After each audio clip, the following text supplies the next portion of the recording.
Hello students, welcome to Magnet Brains Hindi medium.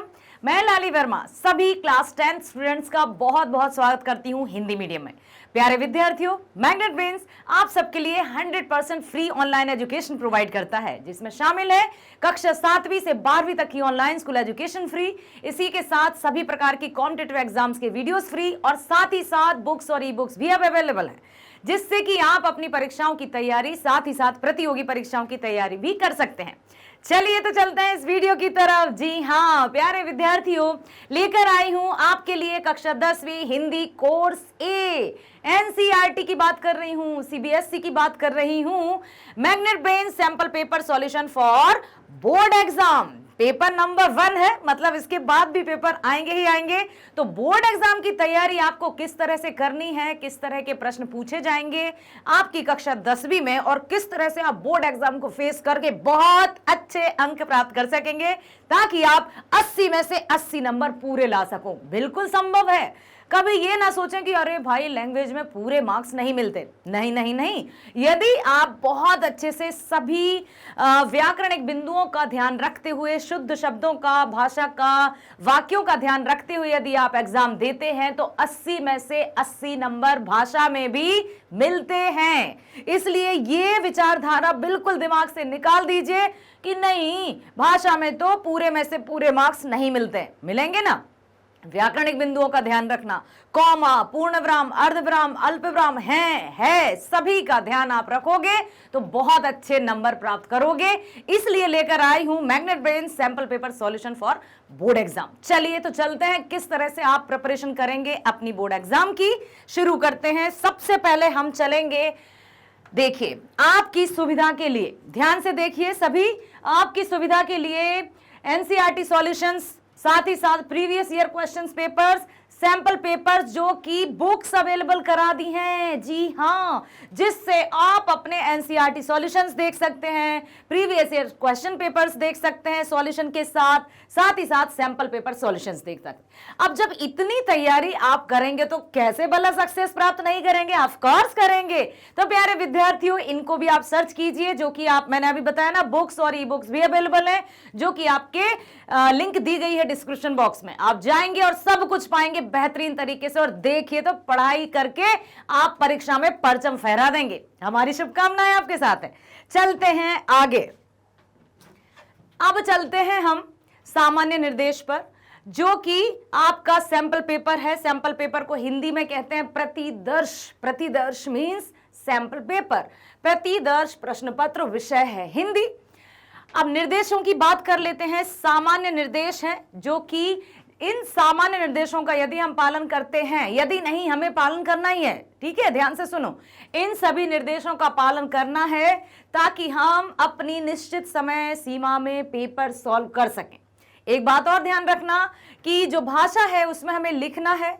40 का objective है, 40 का आपका सब्जेक्टिव है, लेकिन जो सब्जेक्टिव है उसमें आपको अच्छा खासा लिखना है। स्टार्टिंग से ही अपनी स्पीड को मेंटेन करके चलिएगा, ना बहुत जल्दी जल्दी और ना बहुत सुंदरता के चक्कर में पता चले बहुत सारे क्वेश्चंस छूट जाएं। तो स्पीड, अभी जो सैंपल पेपर आपके सामने पेश हो रहा है ना, उसके अकॉर्डिंग आप लिखने की प्रैक्टिस जरूर करना, फिर देखना आप कितना अच्छा रिजल्ट लेकर आओगे। तो सामान्य निर्देश में है, निर्धारित समय आपको दिया जाएगा 3 घंटे, पूर्णांक है 80, ठीक है। सबसे पहला है, इस प्रश्न पत्र में 2 खंड है, खंड का और खंड खा, ठीक है। खंड का में वस्तुपरक या बहुविकल्पी और खंड खा में वस्तुनिष्ठ वर्णनात्मक प्रश्न दिए गए हैं, ठीक है। खंड का जो है पूरी तरह से ऑब्जेक्टिव टाइप है, और खंड बा जो है वो सब्जेक्टिव टाइप है। हाँ, इंटरनली उनमें भी विकल्प दिए हैं कि जैसे कोई 3 प्रश्नों में से 2 प्रश्न कीजिए, कोई 4 प्रश्नों में से 3 प्रश्न कीजिए, इस तरह से आंतरिक विकल्प दिए गए हैं। प्रश्न पत्र के दोनों खंडों में प्रश्नों की संख्या 17 है और सभी प्रश्न अनिवार्य है। सभी प्रश्न अनिवार्य इन द सेंस कि आपको आंतरिक विकल्प दिए गए हैं, उनको अच्छे से फॉलो करते हुए, उनको पालन करते हुए आपको उन प्रश्नों को ध्यानपूर्वक पढ़ना है। जितने अच्छे से आप प्रश्न पढ़ोगे उतने अच्छे से आप जो है अपना समाधान करके सॉल्यूशंस करके आओगे। यथासंभव सभी प्रश्नों के उत्तर क्रम अनुसार लिखें। अब देखो, उत्तर क्रम अनुसार मतलब कोशिश कीजिएगा कि खंड का जो है, जो कि ऑब्जेक्टिव है, स्टार्टिंग से वैसे ही करें जैसे पेपर में दिया है।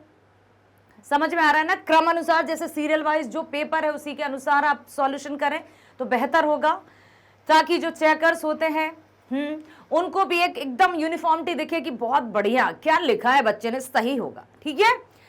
खंड का में कुल 10 प्रश्न है, जिनमें उप प्रश्नों की संख्या 49 है। ओके, अब यहां पर 10 प्रश्नों में से उप प्रश्न मतलब पहले प्रश्न में 4, पहले प्रश्न में 5, दूसरे में 5, इस तरह से टोटल जो ऑब्जेक्टिव है वो 49 है।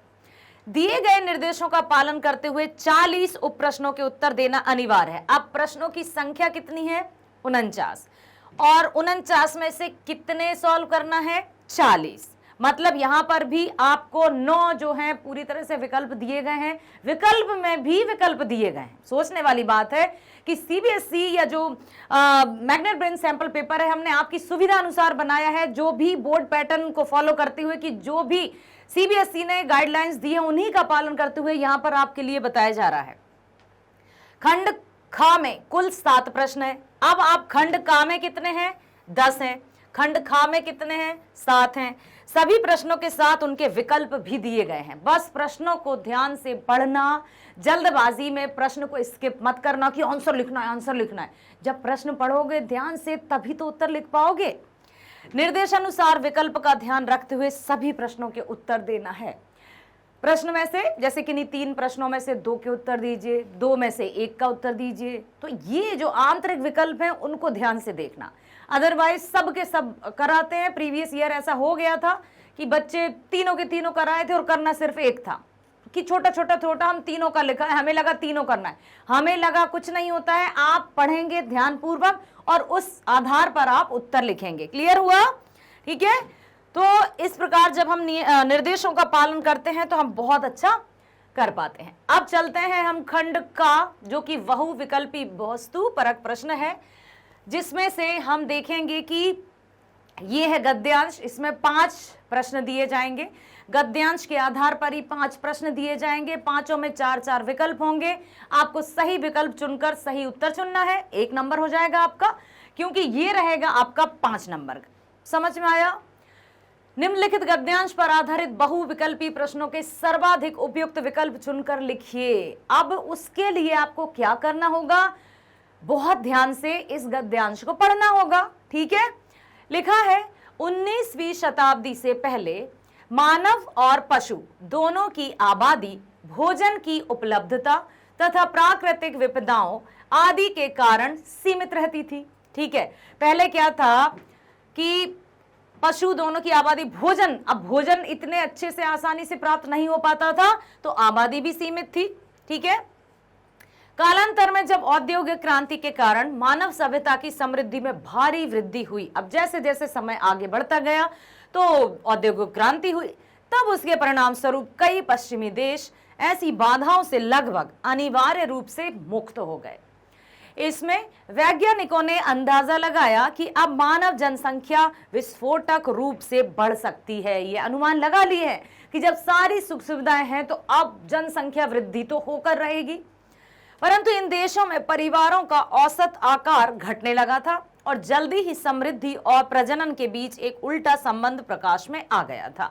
समृद्धि और प्रजनन मतलब जो सुख समृद्धि या सुख सुविधाएं वाली भौतिक वस्तुएं थी वो, और साथ ही साथ बाल जन्म की जो जन्म दर है, ठीक है, उसमें एक उल्टा परिवर्तन आया।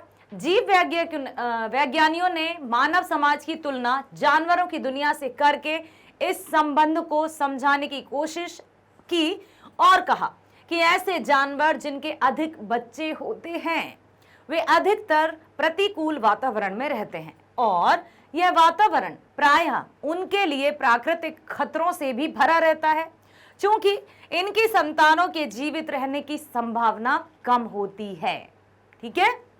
इसलिए कई संतानें पैदा करने से यह संभावना बढ़ जाती है कि उनमें से कम 1 या 2 संतानें ही जीवित रहेंगी, क्योंकि प्रतिकूल परिस्थिति हैं, उल्टी परिस्थितियां हैं, जैसा उनको वातावरण चाहिए वैसा वातावरण नहीं है। इसके विपरीत, मतलब विपरीत आप समझते हो ना? हाँ, जिन जानवरों के बच्चे कम होते हैं वे स्थिर और अनुकूल वातावरण में रहते हैं। ठीक इसी प्रकार यदि समृद्ध वातावरण में रहने वाले लोग केवल कुछ ही बच्चे पैदा करते हैं तो उनके ये कम बच्चे उन बच्चों को पछाड़ देंगे जिनके परिवार इतने समृद्ध नहीं थे तथा इनकी आपसी प्रतिस्पर्धा भी कम होगी। कहने का तात्पर्य कि जहां मौसम उनके अनुकूल नहीं था, मतलब उन जैसा उनको वातावरण चाहिए था वैसा नहीं था और बच्चे अधिक जन्म हो गए, तो वो कई तो मर जाते हैं, कई लोग मतलब कई जो बच्चे हैं है ना, उनके जन्म के बाद उस तरह से उन्हें वातावरण नहीं मिलता जिससे कि वो अपना विकास कर सकें। दूसरी तरफ एक ऐसा वातावरण जहां उनके अनुकूल है, ठीक है, वो अडेप्टेशन के आधार पर, मतलब वो पूरी तरह से उस वातावरण से अडेप्ट कर रहे हैं, तो भले ही वो बच्चे कम होंगे लेकिन स्ट्रांग होंगे। जब वो ज्यादा बच्चों वाली और कम बच्चों वालों का कंपटीशन करवाया जाए या होगा तो कौन से बच्चे जीतेंगे? जो कम थे, क्योंकि उनकी जो वातावरण था, जो एटमॉस्फेयर था, वो उन्हीं के अनुरूप था, उन्हीं के अनुकूल था। क्लियर है? इस सिद्धांत के आलोचकों का तर्क है कि पशु और मानव व्यवहार की तुलना नहीं की जा सकती। वे इसके बजाय एक तर्क देते हैं कि सामाजिक दृष्टिकोण में परिवर्तन इस घटना को समझाने के लिए पर्याप्त है। कहने का तात्पर्य है कि ना तो पशु और मानव व्यवहार की तुलना कभी नहीं की जा सकती, क्योंकि वे इसके बजाय यह तर्क देते हैं कि सामाजिक दृष्टिकोण में परिवर्तन इस घटना को समझाने के लिए पर्याप्त है। समाज में किस तरह से कौन कौन से वातावरण रहते हैं या किस तरह का उनको माहौल चाहिए, वो इस आधार पर मनुष्य की प्रवृत्ति समझ में आती है। तो मनुष्य और पशुओं का जो है उनसे आपसी कोई तालमेल नहीं है। श्रम आश्रित परिवारों में बच्चों की बड़ी संख्या एक वरदान के समान होती है। अब जो मेहनत करके ही अपना जीवन यापन करते हैं, मजदूर वर्ग हुआ या और भी, मतलब सिर्फ और सिर्फ वो भोजन के लिए या सिर्फ 2 जून की रोटी के लिए वो दिन रात मेहनत करते हैं और फिर खा के सो जाते हैं, फिर उठेंगे, फिर कमाएंगे, फिर खाएंगे। तो ऐसे परिवारों में बच्चों की बड़ी संख्या एक वरदान के समान होती है कि जितने ज्यादा बच्चे होंगे उतना ज्यादा उनको कमाई के साधन मिलेंगे। वे जल्दी काम कर परिवार की आय बढ़ाते हैं। जैसे जैसे समाज समृद्ध होता जाता है वैसे वैसे बच्चे जीवन के लगभग पहले 25-30 वर्षों तक शिक्षा ग्रहण करते हैं। जीवन के प्रारंभिक वर्षों में उर्वरता अधिक होती है तथा देर से विवाह होने के कारण संतानों की संख्या कम हो जाने की संभावना बनी रहती है। अब दूसरी तरफ यह भी बताया कि जब उम्र बढ़ती जाती है और तब जाकर कहीं वो विवाह बंधन में बनते हैं, फिर जैसे ही लंबी उम्र या बढ़ती हुई उम्र में तो फिर ज्यादा बच्चे नहीं पैदा हो पाते हैं, तो जिससे क्या हो जाती है, संतानों की संख्या कम हो जाने की संभावना भी बनी रहती है। ठीक है, अभी तो शिक्षा ही प्राप्त करेंगे 25-30 वर्षों तक, फिर जो प्रजनन क्षमता है वो नहीं रहती है और उसके बाद फिर बच्चों की जो मतलब संख्या है वो भी कम रह जाती है। क्लियर? देखते हैं अब प्रश्न किस तरह से दिए। निम्नलिखित में से उपर्युक्त गद्यांश का प्राथमिक उद्देश्य क्या है? अब हमें इन चारों में से ये देखना है कि जो गद्यांश अभी हमने पढ़ा उसका मेन उद्देश्य क्या है। पहला दिया है, मानव परिवारों के आकार के संबंध में दिए गए उस स्पष्टीकरण की आलोचना करना जो पूरी तरह से जानवरों की दुनिया से ली गई टिप्पणियों पर आधारित है। या फिर दूसरा, औद्योगिक क्रांति के बाद अपेक्षित जनसंख्या विस्फोट ना होने के कारणों की विवेचना करना। गा है, औद्योगिक क्रांति से पहले और बाद में पर्यावरणीय प्रतिबंधों और सामाजिक दृष्टिकोणों से परिवार का आकार कैसे प्रभावित हुआ का अंतर संबंध दर्शाना। या फिर परिवार का आकार बढ़ी हुई समृद्धि के साथ घटता है, इस तथ्य को समझाने के लिए 2 वैकल्पिक सिद्धांत प्रस्तुत करना। बताइए इनमें से क्या हो सकता है? इनमें से सही जवाब यही है कि परिवार का आकार बढ़ी हुई समृद्धि के साथ घटता है। परिवार का आकार बढ़ी हुई समृद्धि के साथ घटता है, यह भी हमने पढ़ा ना। इस तथ्य को समझाने के लिए 2 वैकल्पिक सिद्धांत प्रस्तुत करना। कैसे? कि जब बच्चे पढ़ेंगे लिखेंगे तो पढ़ते पढ़ते पढ़ते फिर वो उनकी आयु भी बढ़ती जाएगी ना, और आयु बढ़ने के बाद वो वैवाहिक बंधन में बंधेंगे, फिर परिवार में बच्चों का जन्म होगा, तो बच्चों का जन्म उतना नहीं होगा, कहने का तात्पर्य उतनी जनसंख्या नहीं होगी जैसे कि पहले हुआ करती थी। ठीक है, तो कुल मिलाकर परिवार का आकार बढ़ी हुई समृद्धि के साथ घटता है। ठीक है, इस तथ्य को समझाने के लिए दो वैकल्पिक सिद्धांत प्रस्तुत करना, यही इसका मुख्य उद्देश्य है। अगला है, गद्यांश के अनुसार निम्नलिखित में से कौन सा कथन जनसंख्या विस्फोट के विषय में सत्य है? जनसंख्या विस्फोट, अब जो हमने पढ़ा गद्यांश, उसमें कौन सा कथन जनसंख्या विस्फोट के विषय में एकदम सही है कि जनसंख्या विस्फोट हो जाएगा? कि कौन सा कथन सही है? पहला है, पश्चिमी देशों में यह इसलिए नहीं हुआ क्योंकि औद्योगिकीकरण से प्राप्त समृद्धि ने परिवारों को बच्चों की शिक्षा का विस्तारित अवधि को वहन करने का सामर्थ्य प्रदान किया था। मतलब जो पश्चिमी वेस्टर्न कल्चर की बात की जा रही है, वेस्टर्न कंट्रीज की बात की जा रही है कि उसमें ये इसलिए नहीं हुआ क्योंकि औद्योगिकरण समझते हैं, इंडस्ट्रियलाइजेशन से प्राप्त समृद्धि ने परिवार को बच्चों की शिक्षा का विस्तारित अवधि को वहन करने का सामर्थ्य प्रदान किया था, इसलिए। दूसरा है, यह घटना विश्व के उन क्षेत्रों तक सीमित है जहां औद्योगिक क्रांति नहीं हुई है। क्या वहां तक सीमित है जहां पर अभी तक औद्योगिक क्रांति हुई नहीं? या फिर श्रम आधारित अर्थव्यवस्था में केवल उद्योग के आधार पर ही परिवार का आकार निर्भर करता है? क्या सिर्फ जो है अर्थव्यवस्था, ठीक है, जो अर्थव्यवस्था है हमारी, उसमें केवल उद्योग के आधार पर ही परिवार का आकार निर्भर करता है कि जिस तरह से अर्थव्यवस्था जो इनकम होगी उसी तरह से बच्चों की मतलब जन्म दर बढ़ेगा, क्या उस पर निर्भर करता है? या फिर घा है इसकी भविष्यवाणी पश्चिमी देशों में औद्योगिक क्रांति के समय जीवित कुछ लोगों द्वारा की गई? बताइए कौन सा कथन जनसंख्या विस्फोट के विषय में एकदम सत्य है? हमने पढ़ा और पता लगाया कि इसकी भविष्यवाणी पश्चिमी देशों में औद्योगिक क्रांति के समय जीवित कुछ लोगों द्वारा की गई। जो औद्योगिक क्रांति हुई, ठीक है, जो इंडस्ट्रियलाइजेशन रिवॉल्यूशन हुआ, उसमें भविष्यवाणी की कि हाँ ऐसा होगा यदि आगे जाकर इतनी सारी फैक्ट्रीज और इतने सारे उद्योग धंधे स्थापित होंगे तो उससे यही होगा जनसंख्या विस्फोट, जो कि उन्होंने पहले ही अभी हमने देखा था ना गद्यांश में, यही था। अगला प्रश्न है, अंतिम अनुच्छेद निम्नलिखित में से कौन सा कार्य करता है? एक लास्ट पैराग्राफ हमने पढ़ा था, तो उसमें कौन सा कार्य करता है लास्ट वाला पैराग्राफ? पहला है मतलब का, यह पहले अनुच्छेद में वर्णित घटना के लिए एक वैकल्पिक स्पष्टीकरण प्रस्तुत करता है। क्या एक ऑप्शन देता है? या फिर खा, यह दूसरे अनुच्छेद में प्रस्तुत स्पष्टीकरण की आलोचना करता है। या फिर जो दूसरा पैराग्राफ था उसमें जो भी एक्सप्लेन किया था उसकी ये आलोचना करता है। ठीक है, हम कर रहे हैं अंतिम अनुच्छेद के बारे में। या फिर गा, यह वर्णन करता है कि समाज के समृद्ध होने के साथ सामाजिक दृष्टिकोण कैसे बदलते हैं। अब जो अंतिम अनुच्छेद है वो ये बताता है कि सामाजिक दृष्टिकोण कैसे बदलते हैं जब समाज समृद्ध होने लगता है। या फिर घा, यह दूसरे अनुच्छेद में प्रस्तुत घटना की व्याख्या करता है। क्या लगा आपको?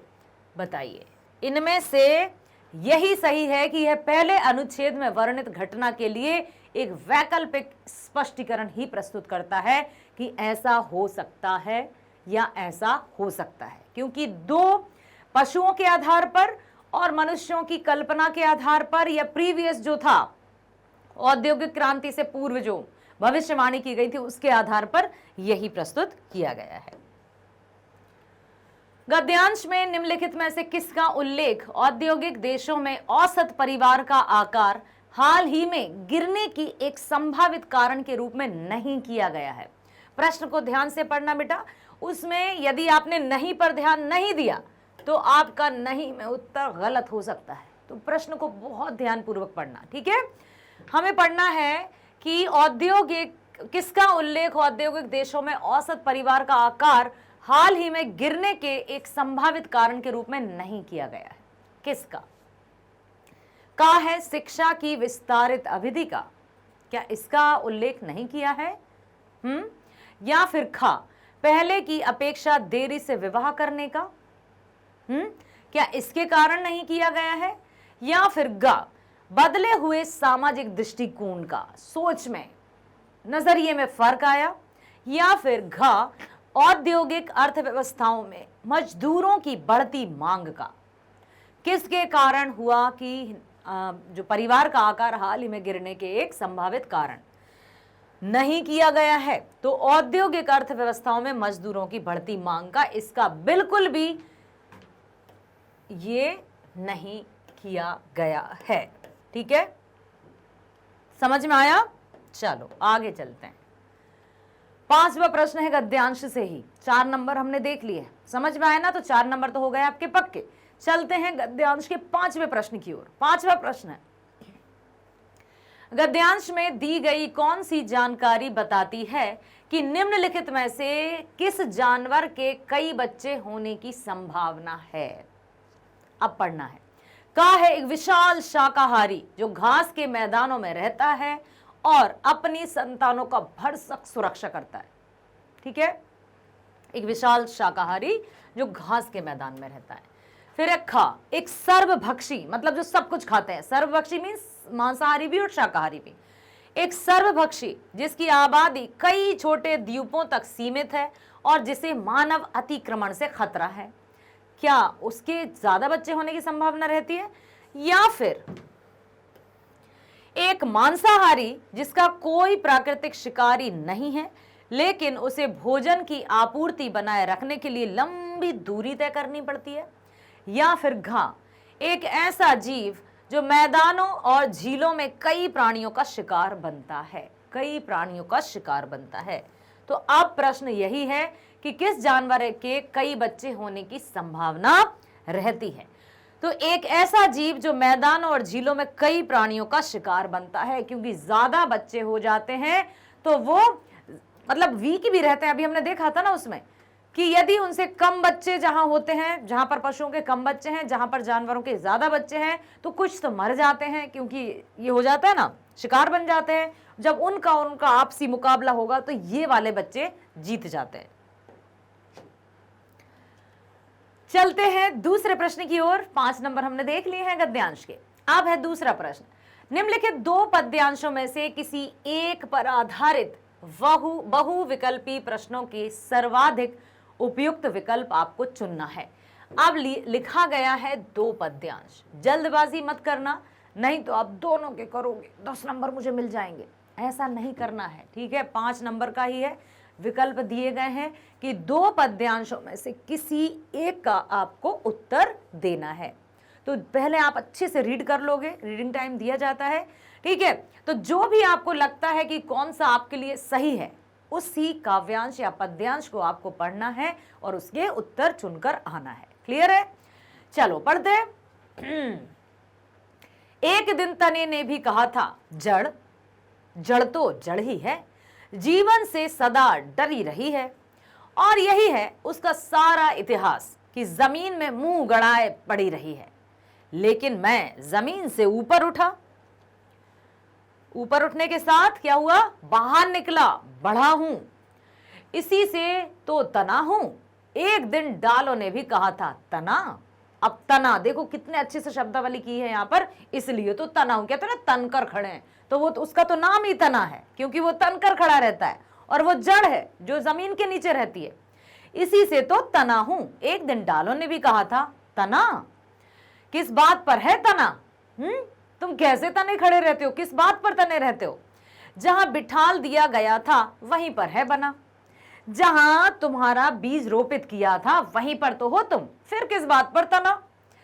प्रगतिशील जगती में तिल भर नहीं डोला है, खाया है, मोटाया है, सहलाया है, चोला है, लेकिन हम तने से फूटी। अब देखो, दिशा दिशा में गई, ऊपर उठी, नीचे आई, हर हवा के लिए ढोल बनी लहराई, इसी से तो डाल कहलाई।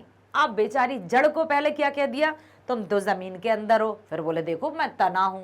अब डालियां क्या कहती हैं? तुम तना, किस बात पर तना? वहीं के वहीं तो खड़े रहते हो, तुम तो कहीं फैल भी नहीं सकते हो, जहां पर रोक दिया है वहीं पर रहते हो। देखो हम डालियां हैं, ऊपर आई, नीचे आई, पूरब पश्चिम उत्तर सभी दिशाओं में हम गई, हर हवा के लिए ढोल बनी लहराई, इसी से तो डाल कहलाई। एक दिन पत्तियों ने भी कहा था डाल। डाल में क्या है कमाल, माना वह झूमी है, झुकी है, डोली है, ध्वनि प्रधान दुनिया में, एक शब्द भी वह कभी बोली है। तुम डालियां तो हो लेकिन कुछ बोल पाई हो, लेकिन हम हर स्वर करती हैं, मर मर स्वर मर्म भरा भरती हैं। नूतन हर वर्ष हुई पतझर में झर बहार फूट फिर छरती हैं। विथकित चित्त पंथी का शाप ताप हरती हैं। मतलब जो भी हारा हुआ पंथी, पंथी मतलब राहगीर है ना, उसको हम वो देते हैं। तो अब यहां पर बात चल रही है जड़ की चली, तने की चली, डालियों की चली और किसकी चली, पत्तियों की चली। ठीक है, ध्यान रखना, सबसे पहले जड़ की, फिर तने की, फिर डालियों की और फिर पत्तियों की। इस तरह से काव्यांश में दिया गया है। आई होप आप उत्तर तुरंत टिक कर दोगे। ओके, तने ने जड़ को निर्जीव क्यों कहा, तने ने जड़ को निर्जीव क्यों कहा। का, क्योंकि वह जड़ है। खा, क्योंकि जड़ें सदैव जमीन के नीचे अंधेरे में पड़ी रहती हैं।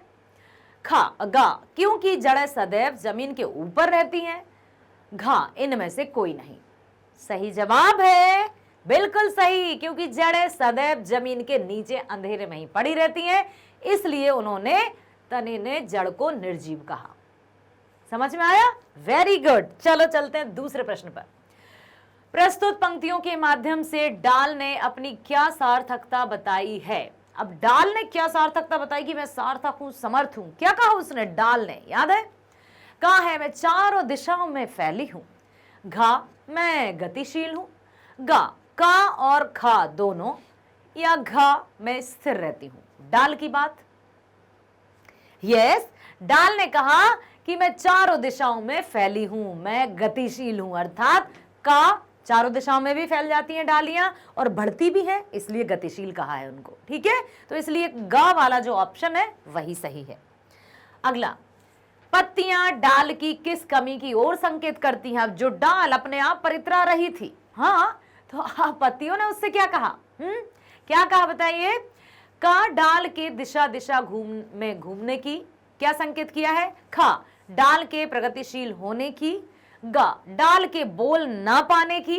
घा, डाल का हवा के लिए ढोल बनने की। उन्होंने क्या कहा था कि डाल के बोल ना पाने की। तुम तो सिर बढ़ती जाती हो, यहां वहां फैलती जाती हो, क्या तुमने कुछ बोला अब तक। हम तो बोलते हैं, मतलब आवाज आती है, हवा के साथ ढोल भी बजाते हैं। ठीक है, वेरी नाइस। अगला, लेकिन हम हर स्वर करती हैं। पंक्ति में हर स्वर कौन करता है, किसकी बात है। का, डाल, खा, तना, गा, पत्तियां, या फिर घा, ये सभी। तो आंसर है पत्तियां। ठीक है, हवा चलती है तो पत्तियों की तो आवाज आती है, सुना है ना। Yes, very good. अगला, काव्यांश किस विषय से संबंधित है। का है सफलता के लिए सहभागिता की आवश्यकता से, सफलता में सहभागिता आवश्यक है। या घा, स्वयं को सर्वोपरि मानने से, मैं हूं तो कोई नहीं दूसरा, ऐसा कुछ। या गा, आरोप प्रत्यारोप करने से, एक दूसरे पर ब्लेमिंग करना, ये है। या फिर घा, अपनी महत्ता को प्रदर्शित करने से, या सिर्फ अपनी ही महत्व को बताने का। क्या बताया है, यस, यहां पर बताया है सफलता के लिए सहभागिता की आवश्यकता से। तो यहां पर जब हम आपस में मिलजुल कर कार्य करेंगे तभी हम सफलता प्राप्त करते हैं। ना तो जड़ अकेला कुछ है, ना तना अकेला कुछ है, ना पत्ती और ना ही डाल। समझ में आया? Very good. चलते हैं अगले काव्यांश की ओर। अथवा, अथवा समझ रहे हो आप कि या तो हमें वो करना था या तो हमें ये करना है। अब चलते हैं, पढ़ते हैं पंक्तियां। कोई नहीं पराया मेरा घर सारा संसार है। कोई नहीं पराया मेरा घर सारा संसार है। मैं ना बंधा हूं देश काल की जंग लगी जंजीर में। मैं ना खड़ा हूं जाति पाति की ऊंची नीची भीड़ में। मेरा धर्म न कुछ स्याही शब्दों का ए गुलाम है। मैं बस कहता हूं कि प्यार है तो घट घट में राम है। मुझसे तुम ना कहो मंदिर मस्जिद पर मैं सर टेक दूं। मेरा तो आराध्य आदमी देवालय हर द्वार है। अब आगे है, कोई नहीं पराया मेरा घर सारा संसार है, कहीं रहे कैसे भी मुझको प्यारा यह इंसान है, मुझको अपनी मानवता पर बहुत बहुत अभिमान है। अरे नहीं देवत्व मुझे तो भाता है मनुजत्व ही, और छोड़कर प्यार नहीं स्वीकार मुझे अमरत्व भी। मुझे सुनाओ तुम न स्वर्ग सुख की सुकुमार कहानियां, मेरी धरती 100 स्वर्गों से ज्यादा सुकुमार है, कोई नहीं पराया मेरा घर सारा संसार है। मनुजत्व समझते हो ना, मनुष्यत्व मतलब मनुज भी कहते हैं ना मनुष्य को, तो वो यही कहता है कि मुझे नहीं भाता है कोई देवता, या मुझे नहीं बनना है पूजनीय, मुझे नहीं जाना है यहाँ वहाँ मत्था टेकने, मेरा तो घर ही मेरा संसार है, मेरी दुनिया है, कवि कहता है। चलो पढ़ते हैं प्रश्न। कवि ने अपना घर सारा संसार क्यों बताया है? अपने घर को ही घर संसार, क्यों? घर एक मंदिर, ये भी सुना होगा आपने। तो क्यों कहा है सारा संसार अपने घर को? वह देश काल की किसी जंजीर में स्वयं को बंधा हुआ नहीं मानता, कहा था। अब खा, जाति पाति के भेदभाव में विश्वास नहीं करता। गा, किसी एक धर्म में विश्वास नहीं करता। या फिर घा, उपर्युक्त सभी। यस, आंसर है उपरोक्त सभी, क्योंकि यही सारी बातें हैं जिससे उसने अपने घर को ही संसार बताया है कवि ने। अगला, मेरा तो आराध्य आदमी देवालय हर द्वार है, पंक्ति से कवि का क्या आशय है? क्या लिखा है पंक्ति में? मेरा तो आराध्य आदमी देवालय हर द्वार है, मतलब हर आदमी मेरा आराध्य है, पूजनीय है, और देवालय, हर द्वार मेरे लिए देवालय है, मंदिर के समान है। क्यों? क्या कहना चाहता है कवि? का साधारण व्यक्ति से है, उसका आशय क्या है? खा, ऐसे व्यक्ति से है जिसके मन में प्रेम भाव है तथा उसके मन में राम का वास है। या फिर गा, का और खा दोनों। या फिर घा, जो मंदिर मस्जिद जाने में विश्वास रखता हो। यस, तो उसका सही जवाब है कि साधारण व्यक्ति एक ऐसा व्यक्ति जो सिर्फ अपने कर्म से मतलब काम से काम रखना और अपने नित्य कर्म करके अपनी जिम्मेदारियों को संभाले रहता है। साथ ही साथ ऐसे व्यक्ति से है जिसके मन में प्रेम भाव है और उसके मन में परमात्मा का भी वास है। क्लियर? इसलिए उन्होंने कहा है मेरा तो आराध्य आदमी देवालय हर द्वार है। क्लियर? चलते हैं अगले प्रश्न पर। प्रस्तुत पंक्तियों के माध्यम से कवि किस पर अभिमान करता है? किस पर अभिमान किया है उसने? मुझे गर्व है, मुझे अभिमान है। का, देवालयों पर। खा, मंदिर मस्जिदों पर। गा, मानवता पर। या घा, इनमें से कोई नहीं। तो वो गर्व करता है मानवता पर। मनुजत्व कहा था ना, वहां कविता में लिखा था ना, मनुज कहते हैं मनुष्य को, मनुजत्व लिखा है वहां, उसका अर्थ होता है मानवता। ठीक, इसलिए वो गर्व करता है। ठीक, नेक्स्ट, कवि क्या नहीं सुनना चाहता है? क्या नहीं सुनना है उसको? का, मानवता का अभिमान। खा, आराध्य की महिमा। गा, स्वर्ग सुख की सुकुमार कहानियां। या घा, इनमें से कोई नहीं। बोलो। तो उसको नहीं सुनना है स्वर्ग सुख की सुकुमार कहानियां कि ऐसा होगा तो वैसा होगा। अरे भाई, वर्तमान जैसा होगा वही आगे पीछे सब हो जाएगा, क्योंकि वर्तमान को यदि हम संवार लेंगे तो हमारा भूत भी अपने आप संवरा रहेगा और भविष्य भी। वर्तमान सही तो सब कुछ सही। ठीक है, अगला है, प्रस्तुत कविता के माध्यम से कवि क्या संदेश देना चाहता है? का, हमें आपस में बैर भाव ना रखकर प्रेम भाव से रहना चाहिए। खा है, हमें समाज में बैर भाव रखना चाहिए। गा है, हमें सदैव स्वर्ग सुख की कामना करनी चाहिए। या फिर घा, ये सभी। ये तीनों तो नहीं हो सकते। तो पहला ही है कि हमें आपस में बैर भाव ना रखकर प्रेम भाव से रहना चाहिए। यही सर्वोपरि है, सबसे बड़ा धर्म है मानवता का। ठीक, चलो, तो ये हो गए हमारे काव्यांश के दोनों। अब चलते हैं हम तीसरे प्रश्न की ओर, जो कि आ गए हैं आपके वाक्य भेद। निर्देशानुसार रचना के आधार पर वाक्य भेद पर आधारित 5 बहुविकल्पी प्रश्नों में से किन्हीं 4 के उत्तर देना है।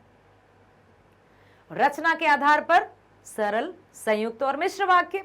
सरल किस तरह के होते हैं? जिनमें एक कर्ता एक क्रिया। संयुक्त जो सरल से मिलकर बनते हैं, जोड़कर बने तो संयुक्त, तोड़ दो तो फिर से सरल, जिसमें योजक शब्दों की सहायता होती है। मतलब योजक शब्दों की सहायता से ही संयुक्त वाक्य बनते हैं। जैसे कौन कौन से योजक शब्द? और, एवं, तथा, किंतु, परंतु, लेकिन, क्योंकि, यदि, अथवा, या, बहुत सारे योजक शब्द। क्लियर? बचा है मिश्र वाक्य। तो मिश्र वाक्य मीन्स रहते तो वो 2 वाक्य हैं, लेकिन वो एक दूसरे पर इंटरडिपेंडेंट रहते हैं, तोड़ा नहीं जा सकता उनको, टूटते नहीं है वो। जैसे ये वही पेन है जिससे मैंने कल भी लिखा था, हैं तो 2 सेंटेंसेस। ये वही पेन है, क्या मैं इसके बाद पूर्ण विराम लगा सकती हूं? नहीं। आप कहेंगे कौन सा पेन मैम? ठीक है, तो ये वही पेन है जिससे मैंने कल लिखा था, ये मिश्र वाक्य है 2 सेंटेंसेस, लेकिन इनको तोड़कर अलग अलग नहीं किया जा सकता, ये एक दूसरे पर निर्भर रहते हैं। तो ये है मिश्र वाक्य। बता दिया, अब आंसर देना। चलो, लाभ वाला काम करो मिश्र वाक्य में परिवर्तित कीजिए। अब आपको मिश्र वाक्य जो अभी अभी मैंने बताया कि आपको इस वाक्य को मिश्र वाक्य में परिवर्तित करना है, अर्थात ऐसा वाक्य बनाना है जिसमें वाक्य तो 2 रहे लेकिन इनको तोड़ा ना जा सके। काम करो परंतु लाभ वाला। ऐसा काम करो जिसमें लाभ हो। लाभ वाला काम करो, लाभ के साथ साथ काम करो। कौन सा होगा जल्दी बताओ? आया किसी को? ऐसा काम करो जिसमें लाभ हो। लाभ वाला काम करो, तो ऐसा काम करो। क्या इसके बाद पूर्ण विराम लगा सकते हैं? नो। तो कहेंगे कैसा काम करो भाई? जिसमें लाभ हो। ये दोनों हैं एक दूसरे पर निर्भर, इसीलिए यही होगा मिश्र वाक्य। क्लियर? वेरी गुड, बहुत बढ़िया। चलो आगे चलते हैं। मुझे पुरस्कार मिलने की आशा है।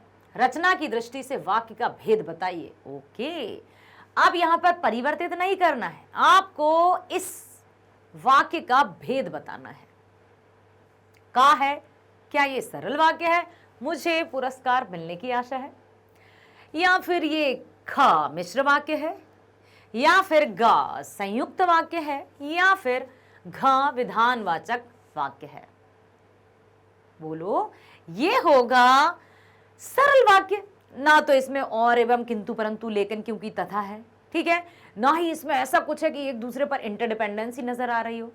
समझ में आया? तो कौन सा बचा है? 3 ही तो होते हैं, ये तो होते ही नहीं है, ये तो हमारे सिलेबस में ही नहीं है, ये तो आपको कंफ्यूज करने के लिए दिया है, क्योंकि ये तो अर्थ के आधार पर वाक्य का भेद है। समझ रहे हैं आप?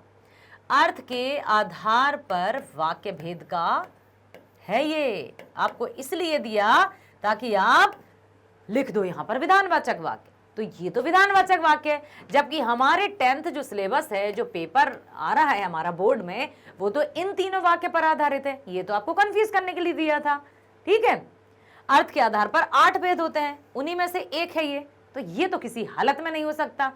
अब सरल वाक्य, मिश्र वाक्य, संयुक्त तो हो नहीं सकता, क्योंकि और, एवं, तथा, किंतु कहीं है नहीं। मिश्र वाक्य इसलिए नहीं क्योंकि 2 सेंटेंस दिख ही नहीं रहा, एक ही है, इट मींस सरल वाक्य। Very nice. आगे, मैंने उसे बहुत समझाया पर वह ना मानी। सरल वाक्यों में परिवर्तित कीजिए। कौन सा वाक्य है? पर वह ना मानी। ये कौन सा वाक्य है? संयुक्त वाक्य है। अब बदलना किस में है? सरल वाक्य में। देखो, मैंने उसे बस बहुत समझाया परंतु वह ना मानी। मैंने उसे बहुत समझाया और वह ना मानी। मेरे बहुत समझाने पर भी वह ना मानी, या इनमें से कोई नहीं। कौन सा लगता है आपको? सिंपल सेंटेंस, इनमें सभी में कौन सा लग रहा है कि ये सब में से होगा सरल वाक्य? मेरे बहुत समझाने पर भी वह नहीं मानी। ना तो इसमें और, एवं, किंतु, परंतु का उपयोग है, ना कहीं ऐसा है कि अधूरे अधूरे सेंटेंस उनको तोड़कर या निर्भर हो, इसलिए ये सरल वाक्य होगा कि भाई मेरे बहुत समझाने पर भी वह नहीं मानी। तो यही सही है। अगला, निम्नलिखित में मिश्रित वाक्य है। ध्यान है? याद है मिश्र वाक्य? यस। आप बताना है। क्लियर? तो का है? बालक रोया और चुप हो गया। इसमें तो और है, तो ये तो मिश्र होगा नहीं। कठोर बनो परंतु सरहृदय रहो, तो इसमें भी ये है। वह आलसी था इसलिए विफल हुआ, ऐसा कुछ। वह बाजार इसलिए गया क्योंकि उसे जूते खरीदने थे। बताइए बताइए, वह इसलिए बाजार गया, वह इसलिए बाजार गया, पूर्ण विराम नो, ओके, क्योंकि उसे जूते खरीदने थे, पूर्ण विराम नो। तो कौन सा सही होगा? यही सही होगा मिश्र वाक्य का उदाहरण, क्योंकि ये दो वाक्य हैं लेकिन एक दूसरे पर आश्रित हैं। ये तो बिल्कुल है ही नहीं, क्योंकि इनमें और है, परंतु है, इसलिए। लेकिन अब यहां इसलिए तो है, लेकिन किस तरह से इस वाक्य को मिश्र में बदला गया है कि वह इसलिए बाजार गया, इंटरडिपेंडेंसी बता रही ना, निर्भरता दिखाई जा रही ना इसमें, इसलिए यही सही होगा। अगला है, मालिक ने कहा कि कल छुट्टी रहेगी।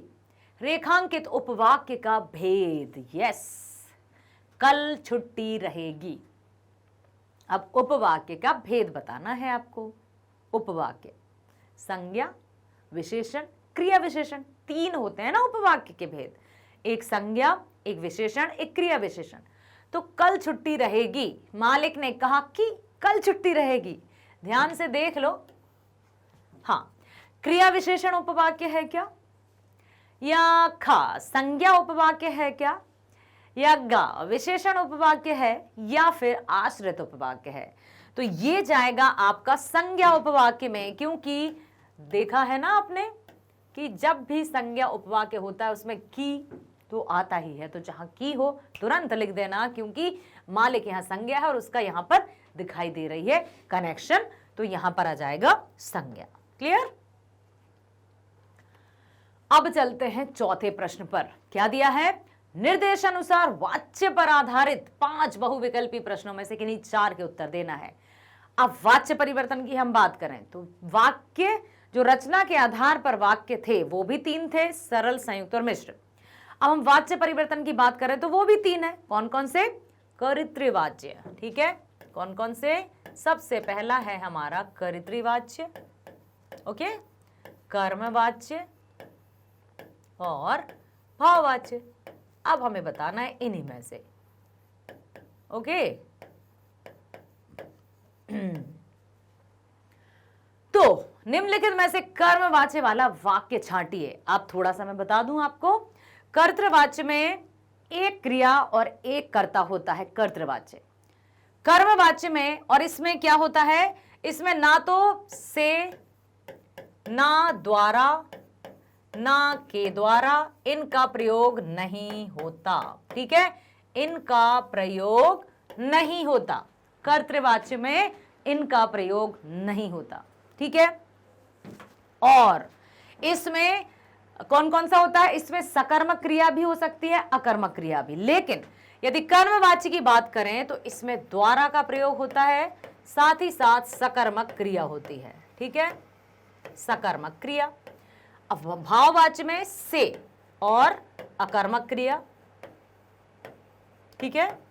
अब एक बार यह भी बता दूं कि सकर्मक और अकर्मक को कैसे पहचानोगे, क्योंकि क्रिया तो सभी है। हाँ, मैं ऐसी बैठी हूं वो भी क्रिया है, मैं सो रही हूं वो भी क्रिया है, मैं कुछ भी पढ़ रही हूं वो भी क्रिया है, मैं रो रही हूं, हंस रही हूं, सब क्रिया है। लेकिन सकर्मक और अकर्मक में कैसे परिवर्तन किया गया या कैसे ये माना गया कि ये सकर्मक है, ये अकर्मक है?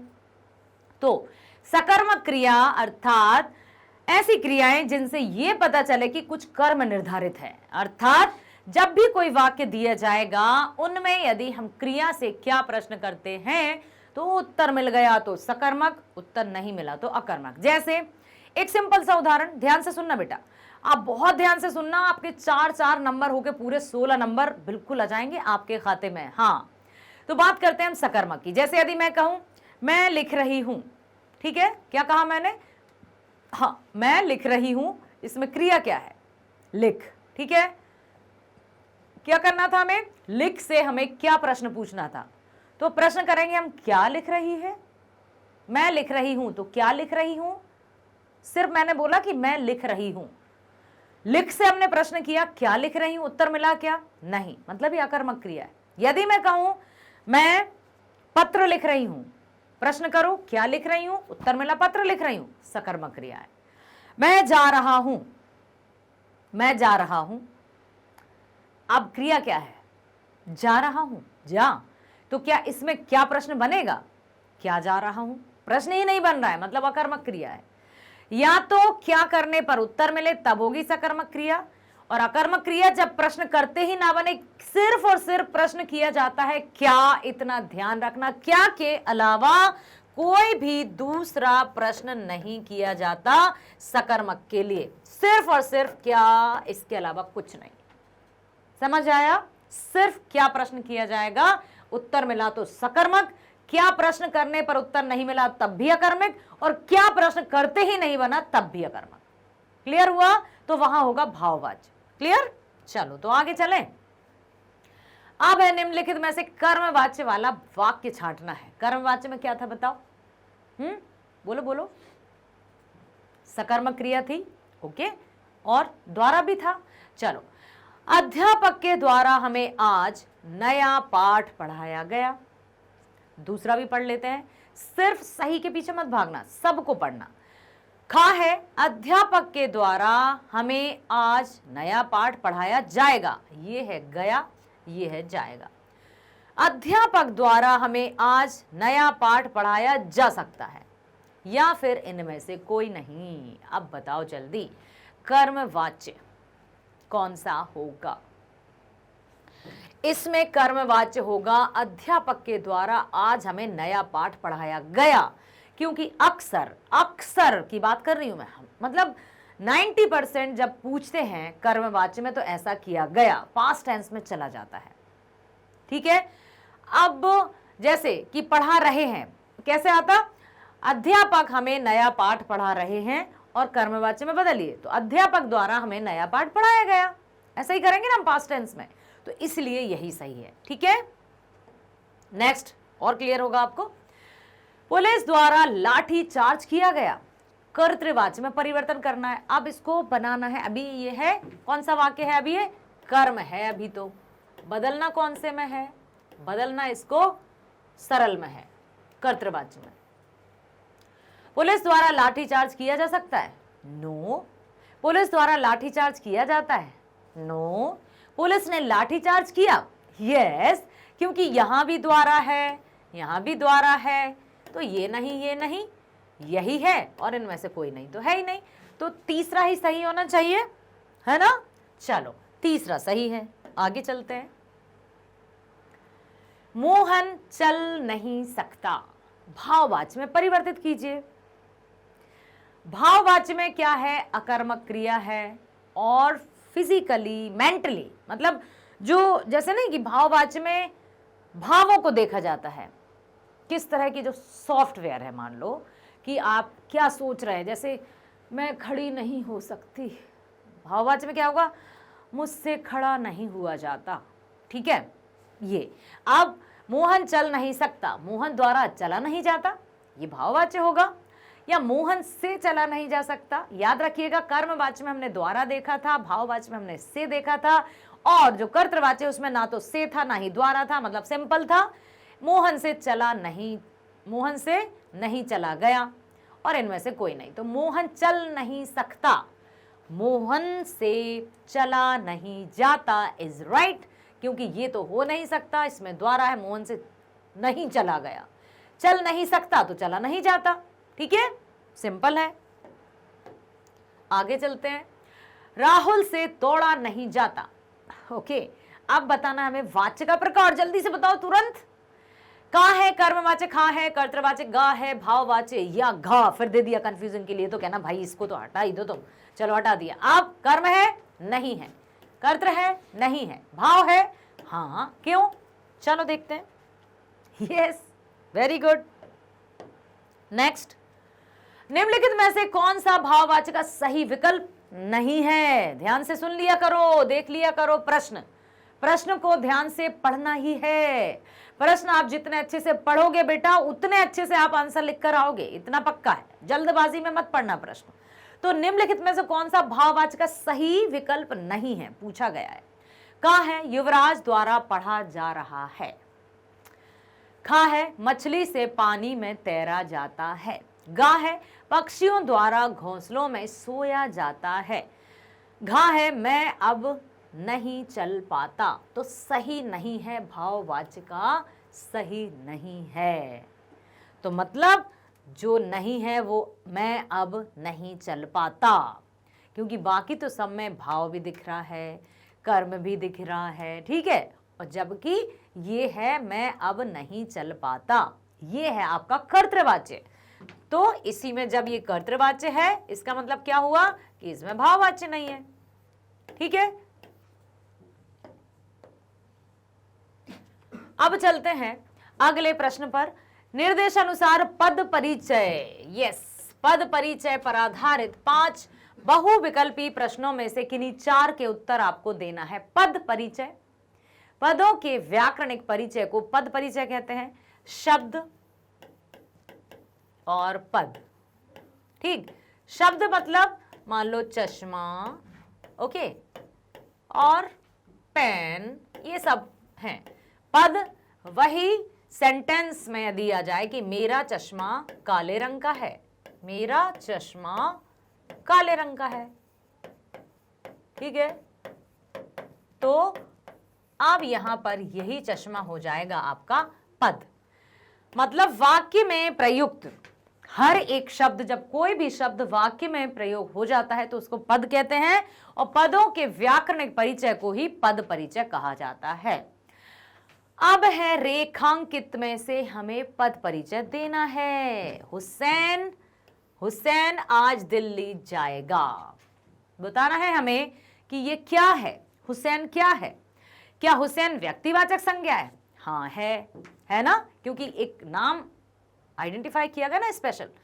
पुल्लिंग है, एक वचन है, कर्ता कारक है, कर्ता ने, कर्म को करण से। चलो, जातिवाचक नहीं है, अनिश्चयवाचक नहीं है, मतलब यही है। तो 5 में से सही है यही पहला वाला। व्यक्तिवाचक संज्ञा है, पुल्लिंग है, एक वचन और कर्ता कारक। क्लियर? बाजार से कुछ सामान ले आओ। कुछ अनिश्चित संज्ञावाचक विशेषण, विशेष्य समास।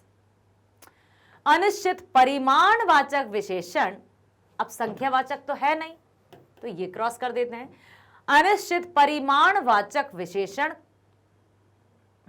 विशेष बाजार, सामान है ये, ठीक है। अब है अनिश्चित परिमाणवाचक विशेषण, विशेष बाजार।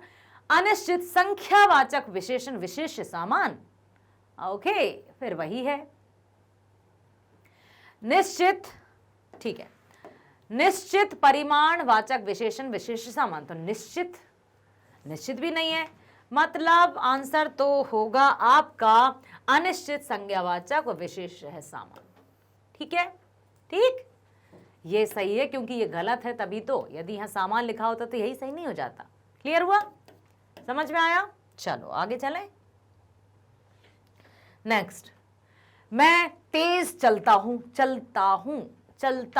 चलता। तो अब ध्यान से देखना, अकर्मक क्रिया चलता, अकर्मक क्रिया है, पुल्लिंग है, एक वचन, धातु चल। क्रिया के मूल रूप को धातु कहते हैं। धातु किसे कहते हैं? क्रिया के मूल रूप को, मूल रूप, ठीक है, वही धातु कहलाता है।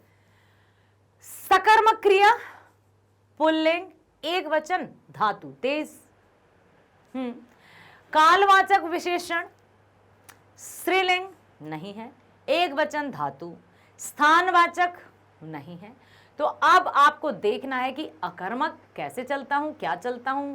तो अकर्मक क्रिया है, पुल्लिंग है, एक वचन, धातु चल है, तो यही वाला सही है, क्योंकि सकर्मक तो है ही नहीं। मैं तो तेज चलता हूं, सकर्मक की कोई बात ही नहीं है। क्लियर? तो वही सही है। समझ में आ रहा है ना पद परिचय? अगला, वह कौन है।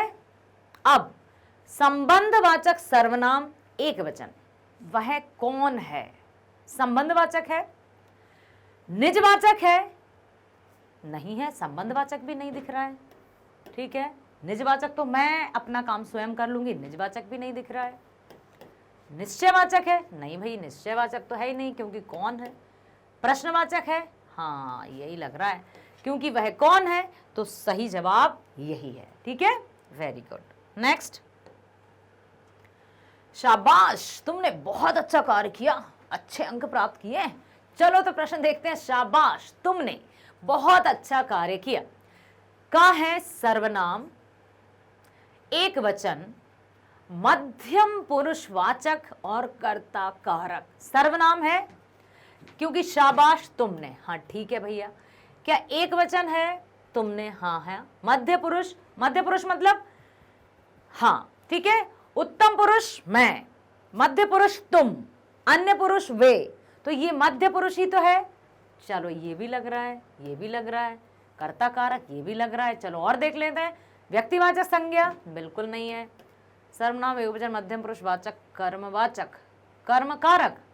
अच्छा कार्य किया, बहुत अच्छा कार्य किया। क्या कार्य किया? अच्छा कार्य किया। ओके चलो ये भी देख लेते हैं। सर्वनाम, एक वचन, उत्तम पुरुष नहीं है, तो उत्तर जाएगा आपका सर्वनाम, एक वचन, मध्यम पुरुष और यही जिसको हमने देखा था। ठीक, चलो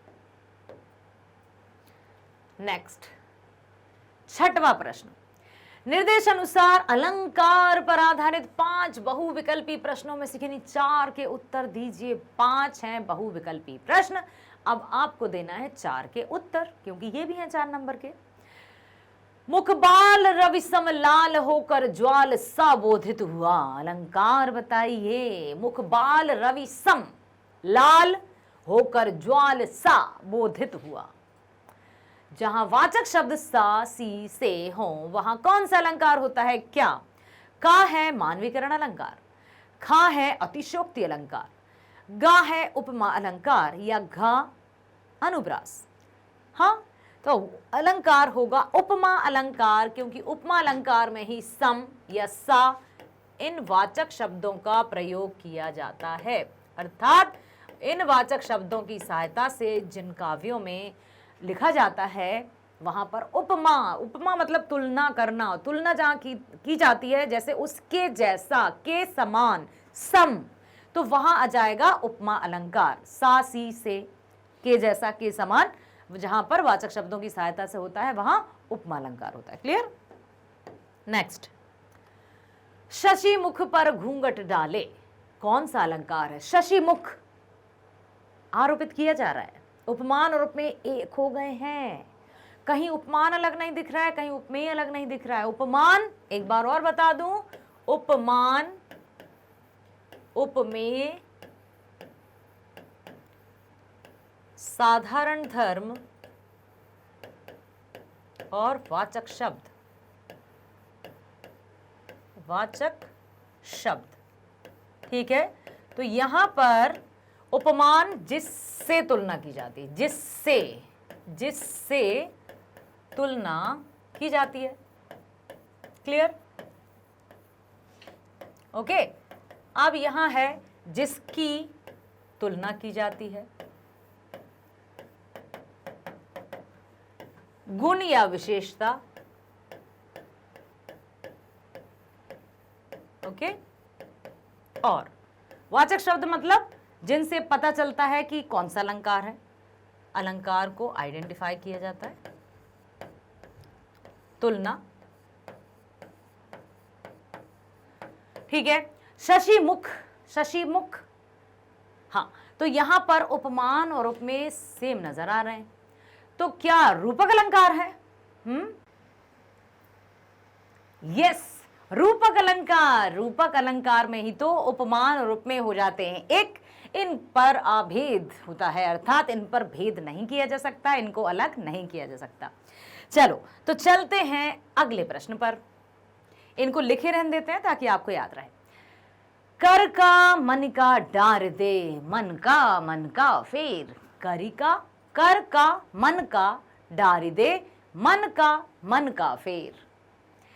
नीचे दिए गए अलंकारों में से अलंकार की पहचान कीजिए। तो यहां पर आया है कर का मन का डारी दे, मन का फेर। क्या इसमें अनुप्रास अलंकार है? अनुप्रास में क्या होती है? वर्णों की आवृत्ति।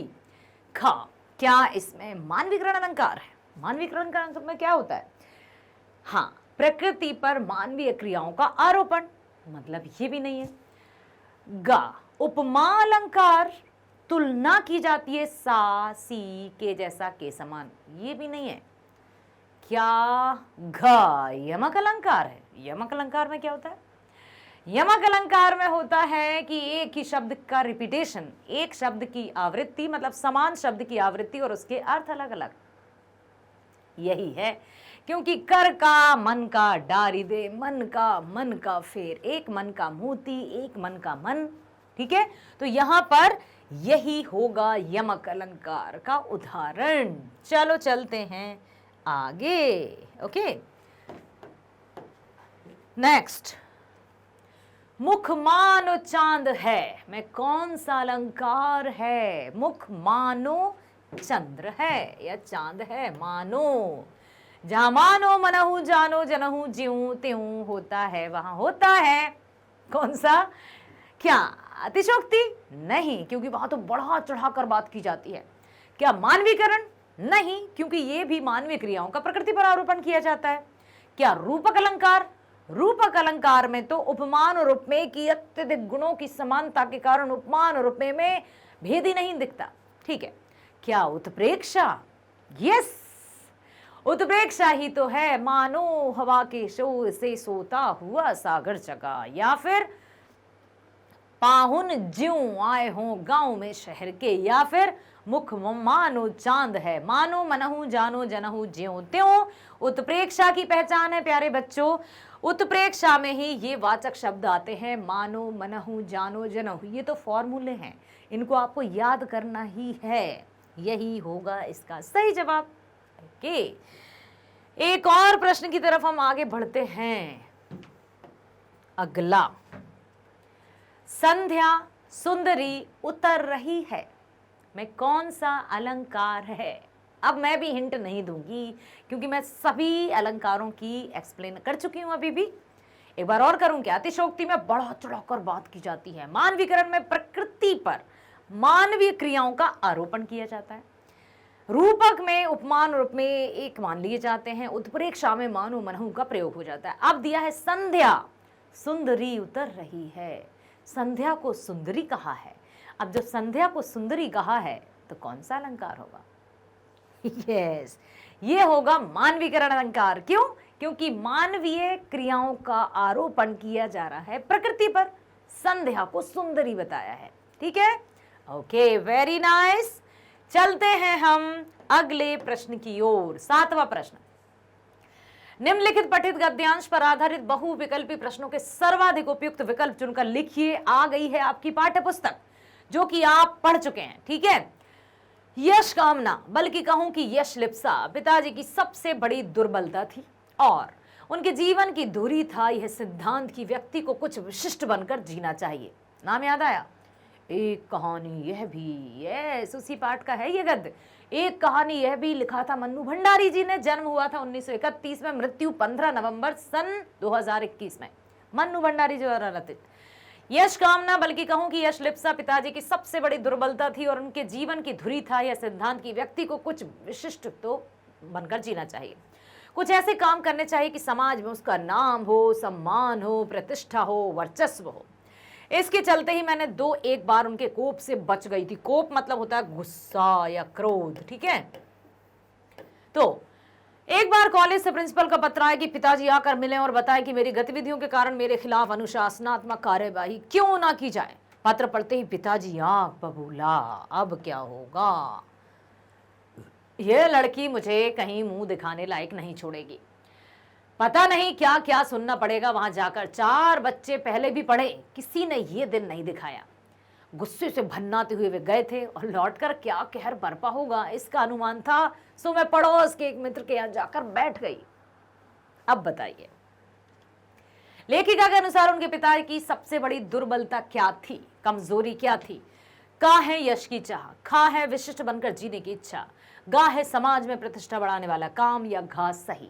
उपरोक्त सभी, तो उपरोक्त तीनों ही तो थी उनकी बातें, तो घा ही सही होगा। ठीक है, नेक्स्ट। कॉलेज की प्रिंसिपल ने लेखिका के पिता को किस कारण पत्र लिखा था? का है लेखिका की गतिविधियों की शिकायत करने के लिए, खा है लेखिका की प्रशंसा करने के लिए, नो, लेखिका द्वारा पढ़ाई लिखाई ना करने के लिए, विद्यालय में उपस्थित ना होने के लिए, तो यही है गतिविधि। हाँ, चलो आगे चलते हैं। नेक्स्ट, लेखिका के पिताजी आग बबूला क्यों हो गए? प्रिंसिपल का पत्र पाकर जिसमें मन्नू को कॉलेज से निकालने की बात कही गई थी, या फिर खा लेखिका के द्वारा सड़कों पर प्रदर्शन करने के लिए, या गा लेखिका के मित्रों के घर आने जाने से, या घा लेखिका की पढ़ाई में रुचि ना होने से। तो लेखिका के पिताजी आग बबूला क्यों हो गए? क्योंकि उसमें लिखा था, प्रिंसिपल का पत्र जिसमें लिखा था कि मन्नू को कॉलेज से निकाला जा सकता है, तो वो आग बबूला हो जाएंगे कोई भी पिताजी। नेक्स्ट, लेखिका पड़ोस की एक मित्र के घर जाकर क्यों बैठ गई थी? जब पिताजी जब आग बबूला हो गए, मित्र से लंबे समय से ना मिल पाने के कारण, नो, पिताजी के क्रोध से बचने के कारण, अपनी मां को ढूंढने हेतु, या सामाजिक गतिविधियों पर चर्चा करने। तो पिताजी के क्रोध से बचने के लिए, कोप से बचने के लिए। ओके, चलो अगला प्रश्न। प्रस्तुत गद्यांश में लेखिका का कैसा स्वभाव उभर कर आया है? का है डरपोक प्रवृत्ति वाला? बिल्कुल नहीं। खा है समझदारी से काम करने वाला? हाँ, ये तो है। और चलते आगे। गा पिता का अनादर करने वाला? नहीं। और घा झगड़ालू प्रवृत्ति वाला? ये भी नहीं है। तो यही होगा समझदारी से काम करने वाला, क्योंकि बहुत समझदारी से उन्होंने काम किया, बचपन से ही उनको हीन भावना का शिकार होना पड़ा था, फिर भी बहुत समझदारी से वे काम करती थी। नेक्स्ट, गद्य पाठों के आधार पर निम्नलिखित दो बहुविकल्पीय प्रश्नों के सर्वाधिक उपयुक्त विकल्प चुनकर लिखिए। नेताजी का चश्मा पाठ में युवा पीढ़ी को क्या संदेश देने का प्रयास किया गया है? नेताजी का चश्मा, स्वयं प्रकाश जी, 1947 में जन्म हुआ था। हमें देशभक्ति की भावना का सम्मान करना चाहिए। खा देशभक्तों का सम्मान करना चाहिए। गा देशभक्त में लगे लोगों का उपहास नहीं करना चाहिए। घा ये सही, सभी बिल्कुल सभी हैं सही, तो उपयुक्त वाला ही ये सही होगा। ठीक है, अगला। बाल गोविंद भगत, राम वृक्ष बेनीपुरी पाठ के आधार पर बताइए कि भगत के संगीत के जादू का प्रभाव किस किस पर पड़ता है? का किसानों व आसपास के खेलते हुए बच्चों पर, खा संत कबीर पर, गा कार्तिक पर, या घा इनमें से कोई नहीं। तो पहला है किसान जो कि धान रोपित करते थे, बच्चे वहां कीचड़ में लथपथ हो जाते थे, और जो बाल गोविंद भगत अपनी खंजड़ी में गीत बजाते थे तो सब झूम उठते थे। अगला प्रश्न नवा, निम्नलिखित पठित पद्यांश पर आधारित बहुविकल्पी प्रश्नों के सर्वाधिक उपयुक्त विकल्प चुनकर लिखिए। यस, 5 है। अब देखो, आ गए हैं उद्धव जी गोपियों के पास। हरी है राजनीति पढ़ी आए, समुझी बात कहित मधुकर के, समाचार सब पाए। एक अति चतुर होते पहले ही अब गुरु ग्रंथ पढ़ाए, बड़ी बुद्धि जानी जो उनकी जोग संदेश पठाए। ऊधो भले लोग आगे के परहित डोलत धाए, अब अपने मन फेर पाहिजे पहले होते चुराए। ते क्यों अनीति करे आपुन, जे और अनीति छुड़ाए। राज धर्म तो यह सूर जो प्रजा नहीं सताए। सूरदास जी द्वारा रचित पद, आपकी क्षितिज पाठ्य पुस्तक का पहला पाठ लिखा है सूरदास जी ने। सूरदास जी का जन्म हुआ था 1478, मृत्यु 1583। ठीक है, सूरदास जी याद रखिएगा, सूरदास जी 1478 से 1583। ठीक है, अब यहां पर उद्धव जब गोपियों के पास आए थे, उनको योग संदेश लेकर और क्या क्या सुनाया गोपियों ने, वही वर्णन किया है। आशा है आपने बहुत ध्यान से ये सब सुना होगा। तो अब चलते हैं हम आगे। मथुरा जाते समय श्री कृष्ण गोपियों का क्या लेकर गए? जब मथुरा जा रहे थे तो गोपियों को क्या लेकर चले गए थे? वो का है नीति, खा है मन, गा है बुद्धि, या इनमें से कुछ नहीं। मन लेकर चले गए थे।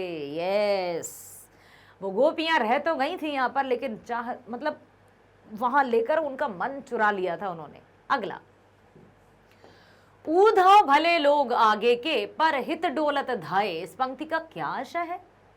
क्या कह रही हैं गोपियां उद्धव जी से? पहले के लोग धूर्त थे जो दूसरों की भलाई नहीं करते थे। नो। खा दूसरों की भलाई ना करने वाला। गा पहले के लोग भले थे जो दूसरों की भलाई के लिए दौड़े चले आते। या फिर घा उपरोक्त सभी।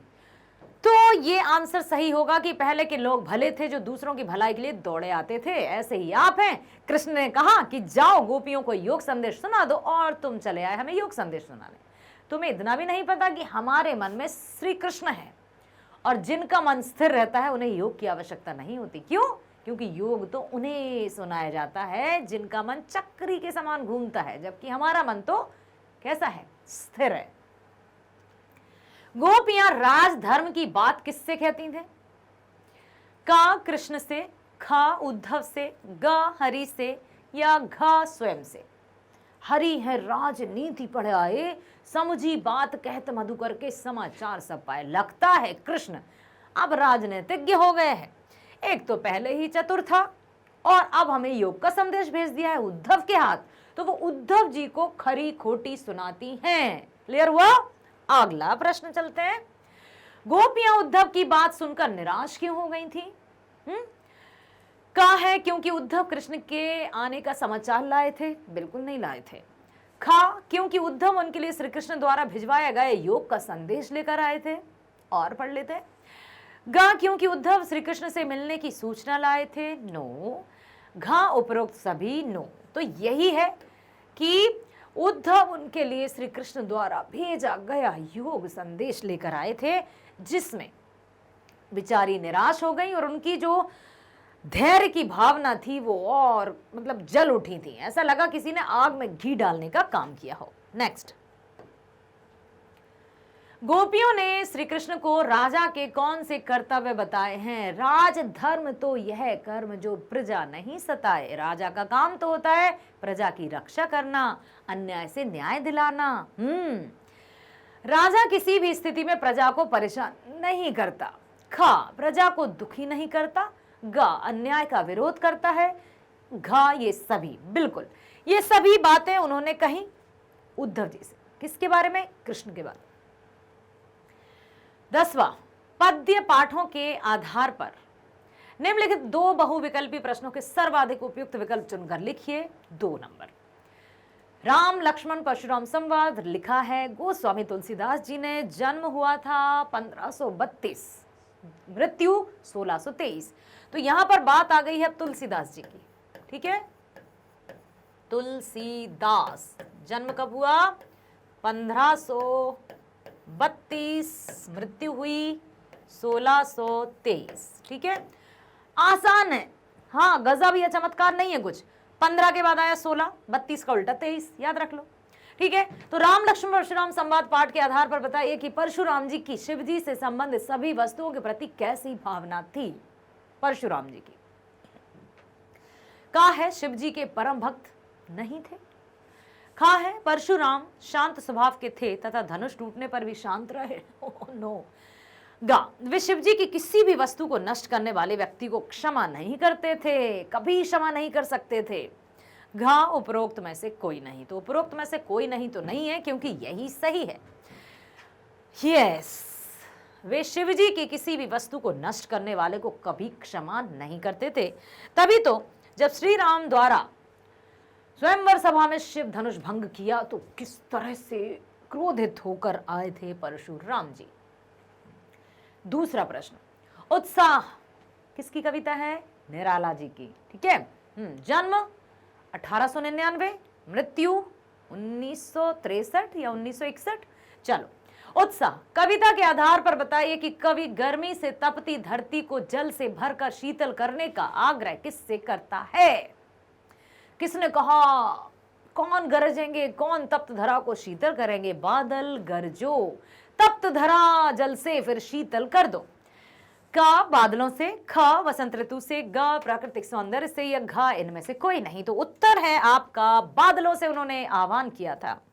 अगला 11वां प्रश्न, गद्य पाठों के आधार पर निम्नलिखित 4 प्रश्नों में से किन्हीं 3 प्रश्नों के उत्तर देना है। 3 प्रश्नों के उत्तर देना, ये भी 2-2 नंबर के हैं। लगभग 25 से 30 शब्दों में आपको उत्तर देना है। हालदार साहब, नेताजी का चश्मा, राइटर स्वयं प्रकाश, जन्म 1947। हालदार साहब कैप्टन को देखकर अवाक क्यों रह गए? नेताजी का चश्मा पाठ के आधार पर लिखिए। उत्तर है, हालदार साहब की कैप्टन के विषय में कल्पना थी कि कैप्टन नेताजी का साथी होगा या फिर आजाद हिंद फौज का कोई भूतपूर्व सिपाही। भूतपूर्व मतलब पहला, ठीक है। वह शारीरिक रूप से स्वस्थ होगा, प्रभावशाली होगा, व्यक्तित्व का स्वामी होगा। लेकिन परंतु उसके विपरीत कैप्टन अत्यंत बूढ़ा, कमजोर, लंगड़ा और निर्धन व्यक्ति था। अब क्या हुआ? अतः कैप्टन के निर्धन और शारीरिक रूप से अस्वस्थ होते हुए भी उसके व्यक्तित्व में निहित देशभक्ति की भावना से प्रभावित होकर हालदार साहब कैप्टन को देखकर अवाक रह गए। अवाक मतलब स्पीचलेस, पूरी तरह से, कि जो उन्होंने सोचा कि कैप्टन मतलब कोई अच्छा बंदा होगा, लेकिन वो बूढ़ा था, लंगड़ा था, लाचार था। और इस तरह से उन्होंने जब देखा कि एक लंगड़ा है, बूढ़ा है, लाचार है, और फिर भी उसके मन में देशभक्ति की इतनी भावना है, तो वो उसको देखकर अवाक रह गए और उसके समक्ष नतमस्तक भी हो गए। ठीक है, लिख देना बेटा, इसी तरह से हमें लिखना है। नेक्स्ट है, बाल गोविंद भगत की अपनी पतोहू को उत्सव मनाने को क्यों कहा? बाल गोविंद भगत जी ने जब उनके बेटे की मृत्यु हो गई, बाल गोविंद भगत जो लिखा है राम वृक्ष बेनीपुरी जी ने, तो जब उनके बेटे की मृत्यु हुई तो पतोहू अर्थात पुत्रवधू रो रही थी। तो उन्होंने अपनी पुत्रवधू से क्या कहा कि अरे ये रोने का वक्त नहीं, ये तो उत्सव मनाने का समय है। क्यों? क्योंकि आत्मा परमात्मा में विलीन हो गई है, विरहिणी का अपने स्वामी से मिलन हो गया है। तो ये तो खुशी की बात है, प्रसन्नता की बात है। ऐसा कोई आम व्यक्ति सोच सकता है क्या? नहीं। वो बाल गोविंद भगत थे, कबीर को ही अपना साहब मानते थे और परमात्मा को सिर्फ एक ईश्वर। ठीक है, बाल गोविंद भगत जी का मानना था कि आत्मा परमात्मा से अलग होकर इस धरती पर आती है और परमात्मा के वियोग में तड़पती रहती है। जब मनुष्य की मृत्यु होती है तो आत्मा का परमात्मा से पुनर्मिलन हो जाता है। यही कारण है कि अपने इकलौते पुत्र की मृत्यु होने पर वह अपनी पतोहू से रोने को नहीं, अपितु उत्सव मनाने को कहते हैं कि चिंता नहीं करना है, अब तो आत्मा परमात्मा से मिल गई है। ठीक, अगला है लखनवी अंदाज। किसने लिखा है? यशपाल जी ने। लखनवी अंदाज पाठ के आधार पर बताइए कि लेखक ने खीरा खाने से मना क्यों किया? पता है ना, नवाब साहब जो सेकंड क्लास के दर्जे में बैठे हुए थे, एकदम बेहतरीन पालथी मार के, और खीरा उन्होंने कितने अच्छे से काटे थे, जीरा मिला, नमक भी बुरका था, और जैसे ही लेखक को देखा जैसे उनकी एकांत में विघ्न पड़ गया हो। फिर भी अब जब लेखक आ ही गए थे तो उन्होंने क्या कहा, किबला शौक फरमाएंगे? तो लेखक ने कहा था नहीं, मैदा जरा कमजोर है। मैदा मतलब आमाशय, डाइजेस्टिव सिस्टम। तो खीरा खाने से उन्होंने मना क्यों किया था? क्या कारण था? कि जैसे ही लेखक सेकंड क्लास के दर्जे में गए, जहां नवाब साहब बड़ी शान शौकत के साथ बैठे थे, और लेखक को देखकर नवाब साहब की आंखों में जैसे असंतोष छा गया हो और एकांत में विघ्न पड़ गया, तो उन्होंने लेखक की तरफ देखा भी नहीं था, इग्नोर कर दिया था। हो सकता है यही कारण हो। बिल्कुल। तो लेखक को अचानक से नवाब साहब का बदला हुआ व्यवहार अच्छा नहीं लगा। बदला हुआ व्यवहार कैसा? कि जब लेखक आए थे तब तो वो मुस्कुराहट तक नहीं दी थी उन्होंने, और उधर मुंह कर लिया था, खिड़की की तरफ देखते रहे थे। और अब अचानक क्या हुआ, जो खीरा ऑफर कर रहे हैं। उन्होंने डब्बे में चढ़ते समय लेखक के प्रति अरुचि प्रदर्शित की थी, इसलिए लेखक ने खीरा खाने से इनकार कर दिया। नवाब साहब ने एक बार फिर लेखक से खीरा खाने के लिए कहा, परंतु लेखक ने आत्मसम्मान को बचाए रखने की खातिर एक बार फिर मना कर दिया। घा है बिस्मिल्लाह खां। उस्ताद बिस्मिल्लाह खां, नौबत खाने में इबादत। ठीक है, तो बिस्मिल्लाह खां की तुलना कस्तूरी मृग से क्यों की गई है? कस्तूरी मृग, जिसकी नाभि में ही कस्तूरी कुंडलनी बसे, मृग ढूंढे वन माही, अर्थात जिसकी नाभि में केसर बसता है। अब बिस्मिल्लाह खां की तुलना कस्तूरी मृग से क्यों की है? अपने शहनाई वादन से पूरी दुनिया को मदहोश करने वाले उस्ताद बिस्मिल्लाह खां 80 वर्ष से नमाज अदा करने के बाद सजदे में ईश्वर से एक सुर दान कर देने की प्रार्थना किया करते थे, क्योंकि उन्हें लगता था कि 7 सुरों को ठीक तरह से लगाना उन्हें अब तक नहीं सीखा है।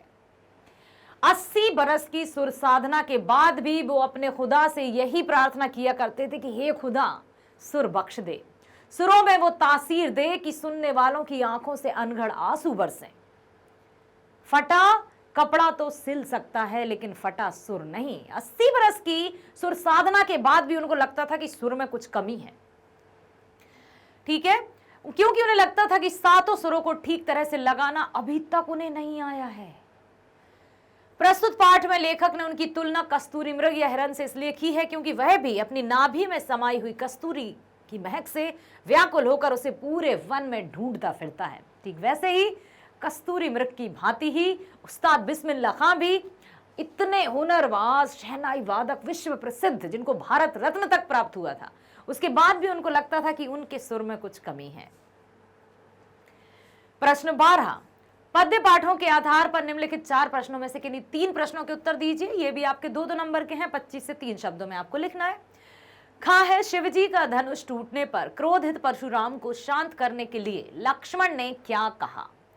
राम लक्ष्मण परशुराम संवाद पाठ के आधार पर स्पष्ट कीजिए कि जब शिवजी का धनुष टूटा और जैसे ही क्रोधित नाथ संबुधनु भंज निहारा हो ही के दास तुम्हारा आये सुकाहे कही के नोही सुनी रिसाए बोले प्रभु। अर्थात जैसे ही शिव धनुष के टूटने की आवाज सुनी और परशुराम क्रोधित आते हैं और कहते हैं शिव धनुष किसने तोड़ा, तो राम शील और विनम्र स्वभाव के थे, मर्यादा पुरुषोत्तम राम। उन्होंने कहा कि जिससे भी ये धनुष टूटा है प्रभु वो आपका कोई सेवक ही होगा। लेकिन जब परशुराम जी ने श्री राम को भला बुरा सुनाया तो लक्ष्मण क्या कहते हैं? क्या कहते हैं? देखो, लक्ष्मण ने अपनी व्यंग्य उक्ति, वह उक्ति जिसमें व्यंग का भाव हो, द्वारा परशुराम को विनम्रता पूर्वक कहा कि श्री राम ने तो केवल शिव के पुराने धनुष को तोड़ा है, उसको मात्र छुआ था।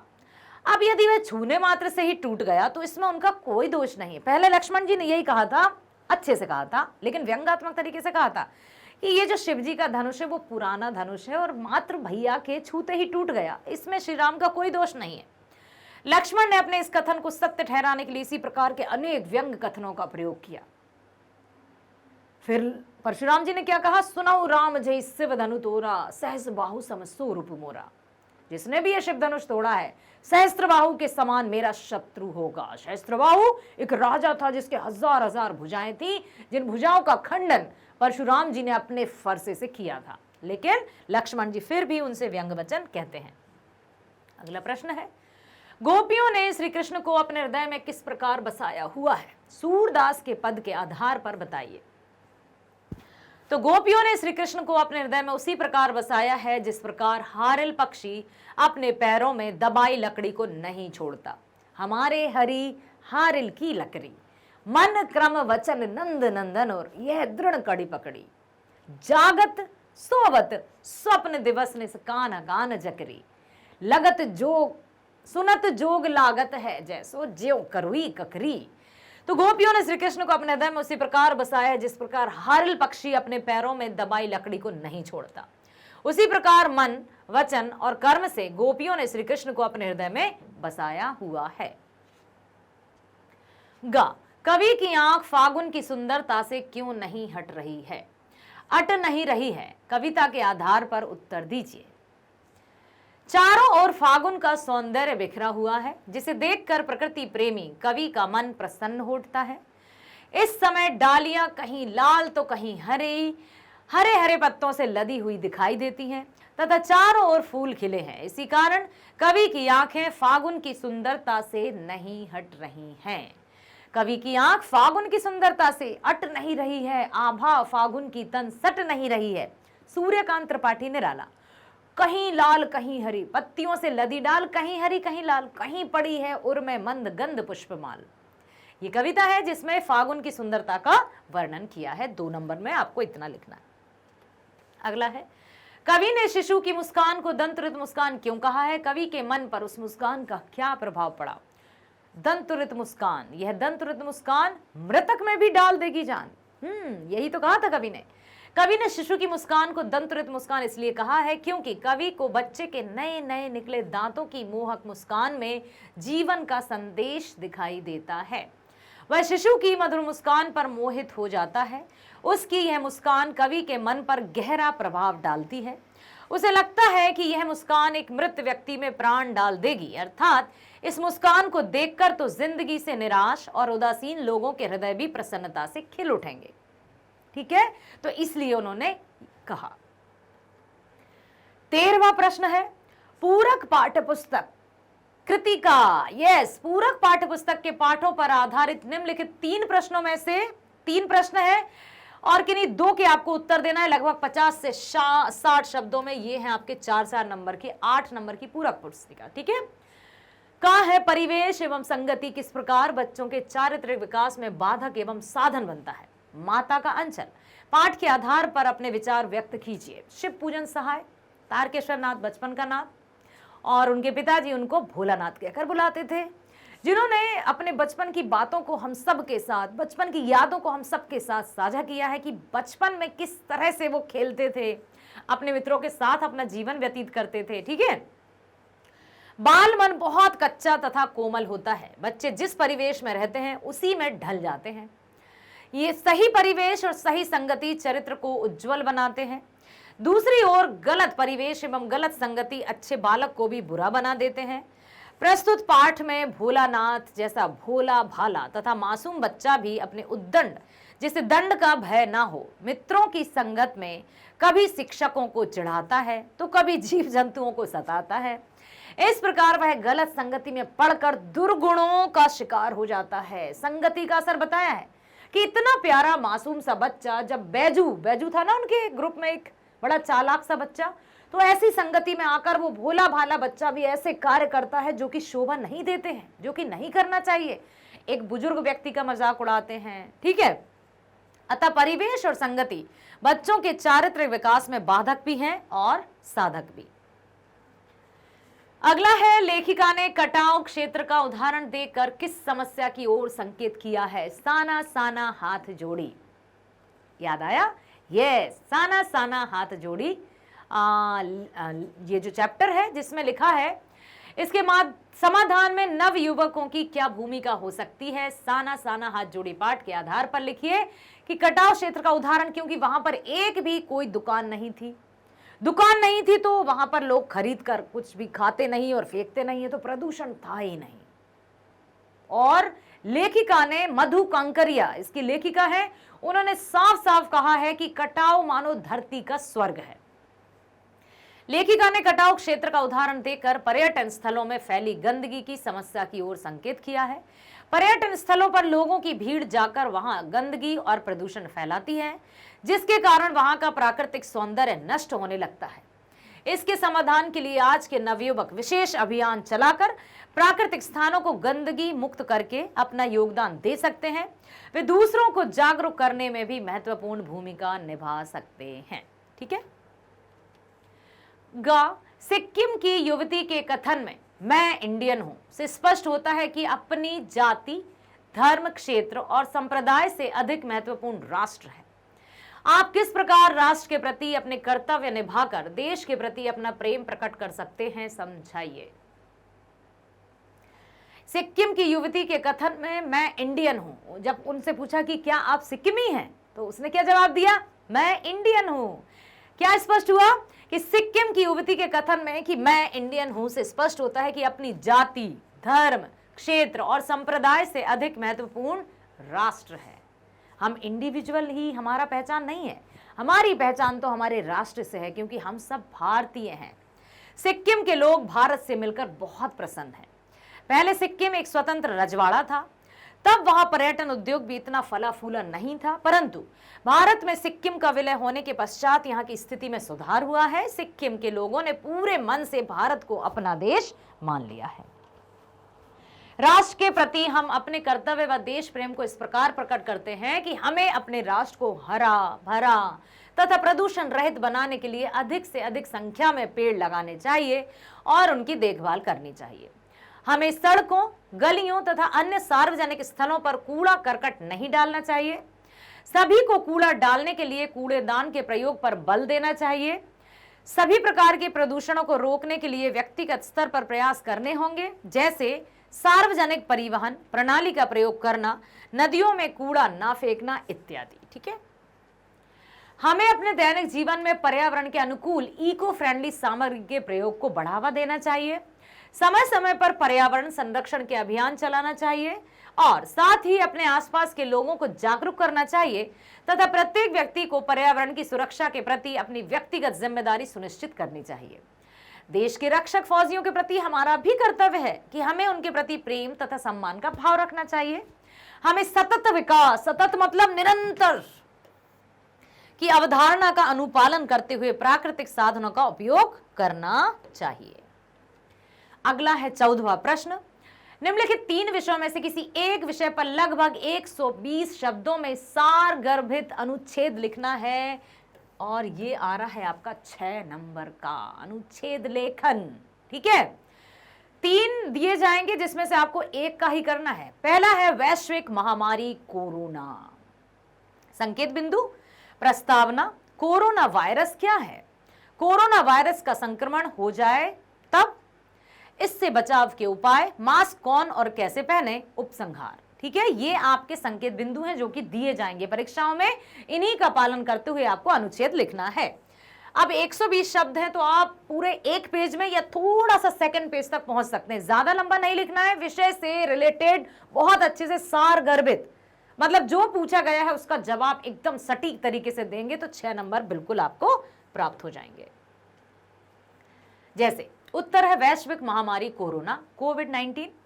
कोरोना वायरस बहुत ही सूक्ष्म लेकिन प्रभावी वायरस है। विश्व स्वास्थ्य संगठन WHO ने कोरोना वायरस को महामारी घोषित कर दिया है। यह अनेक प्रकार के विषाणुओं का एक समूह है जो स्तनधारियों और पक्षियों में रोग उत्पन्न करता है। कोरोना महामारी के वायरस को SARS-CoV और 2 नाम दिया है। ठीक है, SARS-CoV-2। कोरोना वायरस का संबंध वायरस के ऐसे परिवार से है जिसके संक्रमण से जुकाम से लेकर सांस लेने में तकलीफ जैसी समस्या तक हो सकती है। ऐसे वायरस को पहले कभी नहीं देखा गया। इस वायरस का संक्रमण दिसंबर 2019 में चीन के वुहान शहर में शुरू हुआ था। WHO के अनुसार इसके संक्रमण के फलस्वरूप बुखार, जुकाम, सांस लेने में तकलीफ, नाक बहना और गले में खराश जैसी समस्याएं उत्पन्न होती हैं।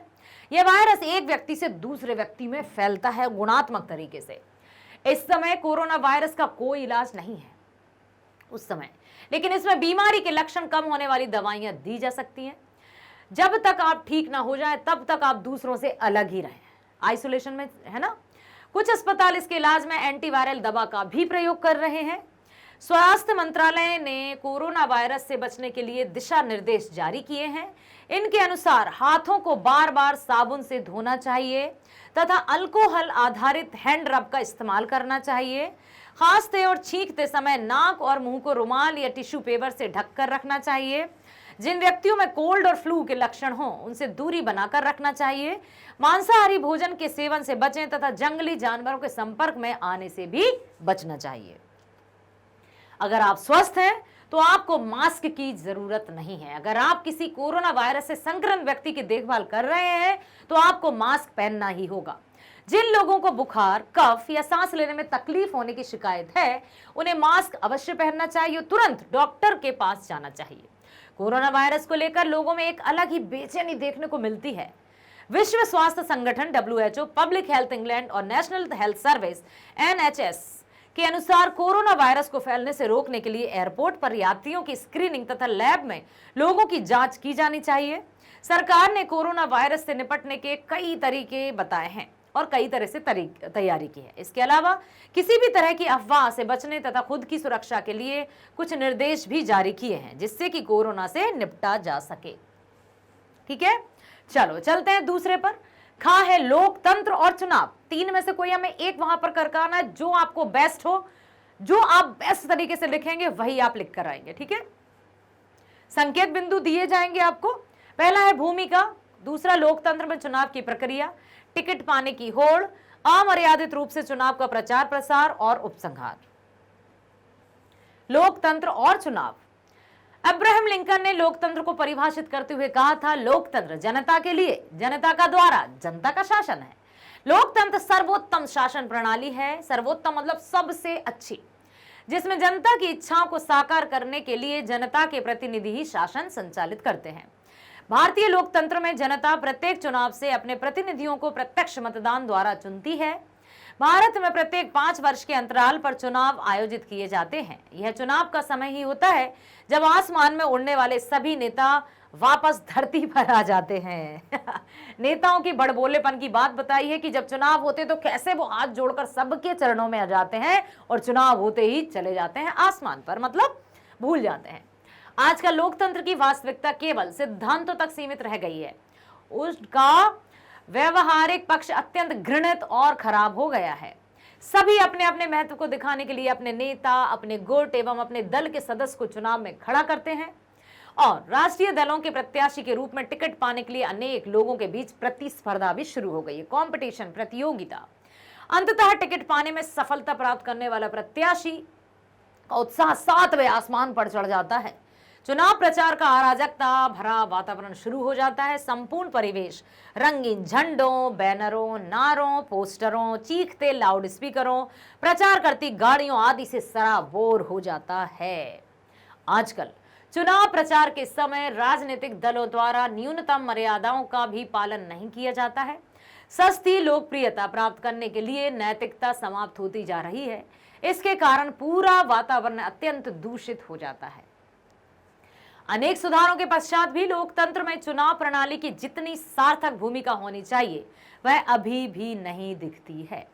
आज भी जाति एवं धर्म के आधार पर मतदान होता है।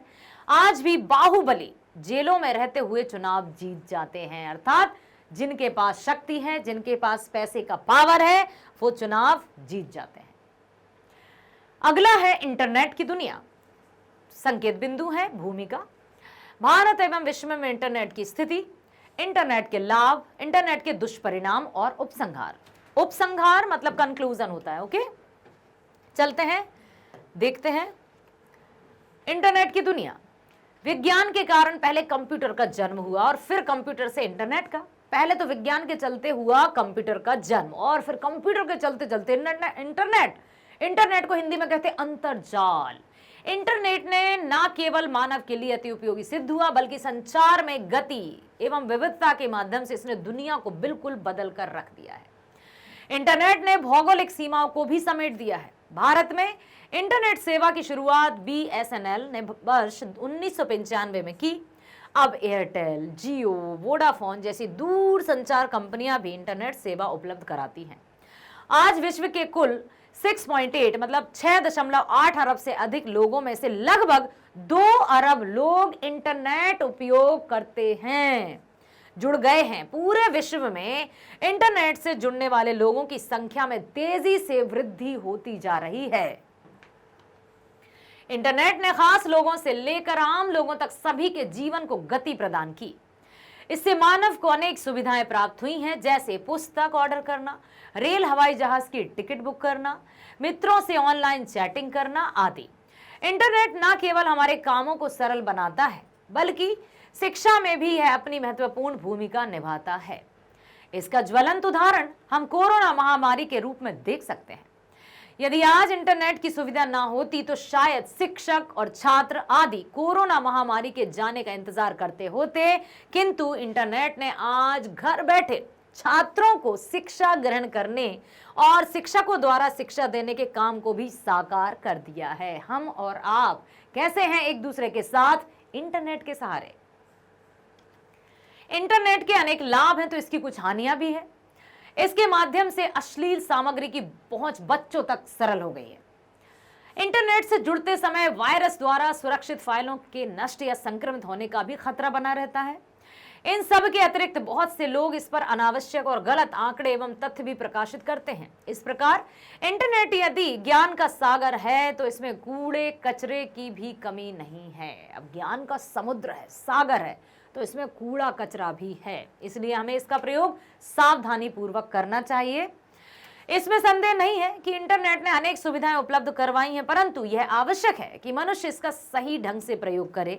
साथ ही इसका विस्तार क्षेत्र पूरे देश में बढ़ाया जाना चाहिए, क्योंकि इसके माध्यम से कई बेरोजगारों को रोजगार भी मिले हैं, जिससे उनकी जीवन प्रणाली सहज या सुचारू रूप से चल रही है, भरण पोषण हो रहा है। 15वां प्रश्न, किसी समाचार पत्र के संपादक को पत्र लिखना है जिसमें दिल्ली में बढ़ती हुई अपराध प्रवृत्ति या वृत्ति की ओर अधिकारियों का ध्यान आकृष्ट करना है। 5 नंबर का पत्र लेखन। उत्तर है श्रीमान संपादक महोदय। ध्यान दीजिएगा आप लोग बच्चे कि सब कुछ हमें मतलब जब भी हम स्टार्ट करेंगे तो लेफ्ट हैंड से ही स्टार्ट होगा और एंड भी लेफ्ट हैंड से ही जाएगा। जो आपकी उत्तर पुस्तिका होगी लेफ्ट हैंड साइड स्टार्ट करेंगे और एंड भी वहीं जाएगा। ठीक है। औपचारिक पत्र में विषय का लिखना कंपलसरी होता है, अनौपचारिक पत्र में विषय नहीं लिखा जाता है, बाकी सब सेम ही रहता है। ठीक है। तो बढ़ती हुई अपराध वृत्ति की ओर अधिकारियों का ध्यान आकृष्ट कराया गया हो तो उत्तर हम लिखेंगे श्रीमान संपादक महोदय। दैनिक हिंदुस्तान नई दिल्ली दिनांक 22/3/2022 भी लिख सकते हैं। विषय दिल्ली में बढ़ती अपराध वृत्ति के संदर्भ में। महोदय, मैं आपके प्रतिष्ठित समाचार पत्र के माध्यम से दिल्ली सरकार के अधिकारियों का ध्यान दिल्ली में बढ़ती हुई अपराध वृत्ति की ओर आकृष्ट कराना चाहती हूं। आशा है आप मेरे पत्र को अपने प्रतिष्ठित समाचार पत्र में प्रकाशित करेंगे। मुझे अत्यंत खेद सहित लिखना पड़ रहा है कि दिल्ली में आजकल गुंडागर्दी, बलात्कार, हत्याएं, लूटपाट, अपहरण जैसी आपराधिक घटनाएं नियमित रूप से बढ़ती जा रही हैं। देश की राजधानी दिल्ली अमन चैन की राजधानी न रहकर असामाजिक तत्वों पर अपराधियों द्वारा भय और आतंक के वातावरण की राजधानी बनकर रह गई है, जहां दिन दहाड़े दुकानदारों से लूट, घरों में चोरी, छोटे बच्चों का अपहरण, लड़कियों से छेड़छाड़ और बलात्कार तो जैसे सामान्य बात हो गई है। महोदय, दुख तो इस बात का है कि अनेक राजनीतिक संगठन, गैर सरकारी संस्थाओं तथा छात्र संगठनों के द्वारा अनेक बार इस ओर ध्यान दिलाए जाने के पश्चात भी केंद्र सरकार चुपचाप बैठी है। वह संबंधित पुलिस अधिकारियों को कठोर निर्देश जारी नहीं करती। मेरा केंद्र सरकार तथा पुलिस के अधिकारियों से अनुरोध है कि वे इस संबंध में कठोरतम कार्यवाही करें, जिससे अपराधियों के मन में भय उत्पन्न हो और वे अपराध करने से पहले 10 बार सोचें। धन्यवाद। भवदिया का खागा, क्योंकि वहां कोई नाम नहीं दिया था तो हमें किसी भी तरह का नाम नहीं लिखना है। हाँ, यदि विषय में नाम दिया होता तो अवश्य हम यहाँ नाम लिखते। जब भी हम किसी संस्था को लिखते हैं तो भवदीय, जब किसी जैसे लड़की लिख रहे हैं तो भवदिया और लड़का है तो भवदिया। ठीक है। अथवा है, आपको 2 पत्रों में से 1 पत्र करना है। आपका नाम अंकित त्यागी है। आप दुर्घटनाग्रस्त होने के कारण अपने मित्र की बहन के विवाह में उपस्थित नहीं हो सके। इस संबंध में जानकारी देते हुए अपने मित्र को एक बधाई पत्र लिखिए। अब आप अंकित त्यागी हैं, नाम दे दिया है ना, तो आप वहां आप नाम लिखेंगे लास्ट में, लेकिन नाम नहीं दिया है तो काखा गाइस बेस्ट ऑप्शन। तो अब चलते हैं हम आगे पत्र की ओर। आपका नाम अंकित त्यागी है। अब ये अथवा वाला है, या तो आपको वो करना था या आपको ये करना है। ठीक है। आपका नाम अंकित त्यागी है। आप दुर्घटनाग्रस्त होने के कारण अपने मित्र की बहन के विवाह में उपस्थित नहीं हो सके। इस संबंध में जानकारी देते हुए अपने मित्र को एक बधाई पत्र लिखिए। आपको जाना था लेकिन आप नहीं जा पाए। तो अब ये कौन सा पत्र हुआ? ये अनौपचारिक पत्र है। और अनौपचारिक पत्र में क्या नहीं लिखते हैं बताइए? विषय नहीं लिखते हैं। Very good. तो अब हम लिखेंगे सरोजनी नगर, दिल्ली, पूर्णग्राम, दिनांक 11 मार्च 2000। इस तरह से भी छोड़ सकते हैं या फिर आप कोई भी 2020-22 कुछ भी लिख सकते हैं। प्रिय मित्र, मधुर स्मृति, अच्छी याद है मधुर स्मृति। मुझे रजनी दीदी के विवाह का निमंत्रण पत्र समय पर मिल गया था। एक बात विशेष रूप से सुन लीजिए कि ऐसा नहीं है कि अनौपचारिक पत्र है तो हम किसी भी तरह के शब्दों का प्रयोग करेंगे, बोलचाल की भाषा को शामिल कर देंगे। नो, लिखित भाषा ही प्रमाणिक भाषा है और जितने अच्छे शब्दों का हम प्रयोग पत्र में करते हैं उतने अच्छे से हमें अंक प्राप्त हो जाएंगे। 5 नंबर हैं, चाहे वो औपचारिक हो चाहे अनौपचारिक हो। ठीक है। लिखा है, प्रिय मित्र मधुर स्मृति, मुझे रजनी दीदी के विवाह का निमंत्रण पत्र समय पर मिल गया था। सॉरी। निमंत्रण पत्र पाकर मुझे बहुत प्रसन्नता हुई कि मेरे 1 पंथ 2 काज हो जाएंगे। 1 पंथ 2 काज कहावत है ये कि एक कार्य करने जा रहे थे और 2 कार्य सफल हो गए। मैं दीदी के विवाह में भी उपस्थित हो जाऊंगा और अपने अभिन्न मित्रों से भी मिल सकूंगा। अभिन्न मित्र मतलब बेस्ट फ्रेंड्स, जो भिन्न ही नहीं है हमसे, वो अभिन्न है। मैंने इस विषय में सभी कार्यक्रम भी बना लिए थे, किंतु सड़क दुर्घटना में मेरे पैर में फ्रैक्चर हो गया। ऐसी व्यवस्था आ गई कि चाहकर भी मैं विवाह में उपस्थित नहीं हो सका। इसलिए इसके लिए मैं क्षमा प्रार्थनी हूं। आशा है कि तुम मेरी विवशता समझ गए होंगे। इस अवसर पर मेरी परमपिता परमेश्वर से यही प्रार्थना है कि वह रजनी दीदी तथा उसके पति के नव विवाहित जीवन में सुख समृद्धि लाएं। उन्हें दुनिया की सभी खुशियां मिले, उनका लंबा और सुखी वैवाहिक जीवन हो। घर पर सभी को मेरी ओर से बधाई देना। ईश्वर ने चाहा तो आप लोगों से शीघ्र ही आकर मिलूंगा। तुम्हारा मित्र अंकित त्यागी। क्यों? क्योंकि विषय में नाम दिया था, इसलिए यहां पर नाम आ गया है अंकित त्यागी। क्लियर है बेटा? चलो आगे चलते हैं 16वें प्रश्न पर। 16वां प्रश्न है, सर्वोदय बाल विद्यालय गोल मार्केट दिल्ली में हिंदी विषय पीजीटी का पद रिक्त है। विज्ञापन के अनुसार अपनी योग्यता का विवरण प्रस्तुत करते हुए शिक्षा निदेशक के लिए आप अपना एक संक्षिप्त स्ववृत्त मीन्स बायोडाटा लगभग 80 शब्दों में तैयार कीजिए। 5 नंबर का है स्ववृत्त लेखन बायोडाटा। अब कहाँ है? एक दिल्ली में पीजीटी हिंदी का पद रिक्त है, पोस्ट ग्रेजुएट टीचर। अब उसके लिए आपको अपना स्ववृत्त भेजना है। उत्तर सबसे पहला फॉर्मेट पता है ना, याद रखिएगा। सबसे पहले आता है नाम सुरेश ठाकुर, पिता का नाम राम प्रकाश ठाकुर, माता का नाम सुनीता ठाकुर, जन्म तिथि 30 जुलाई 1992,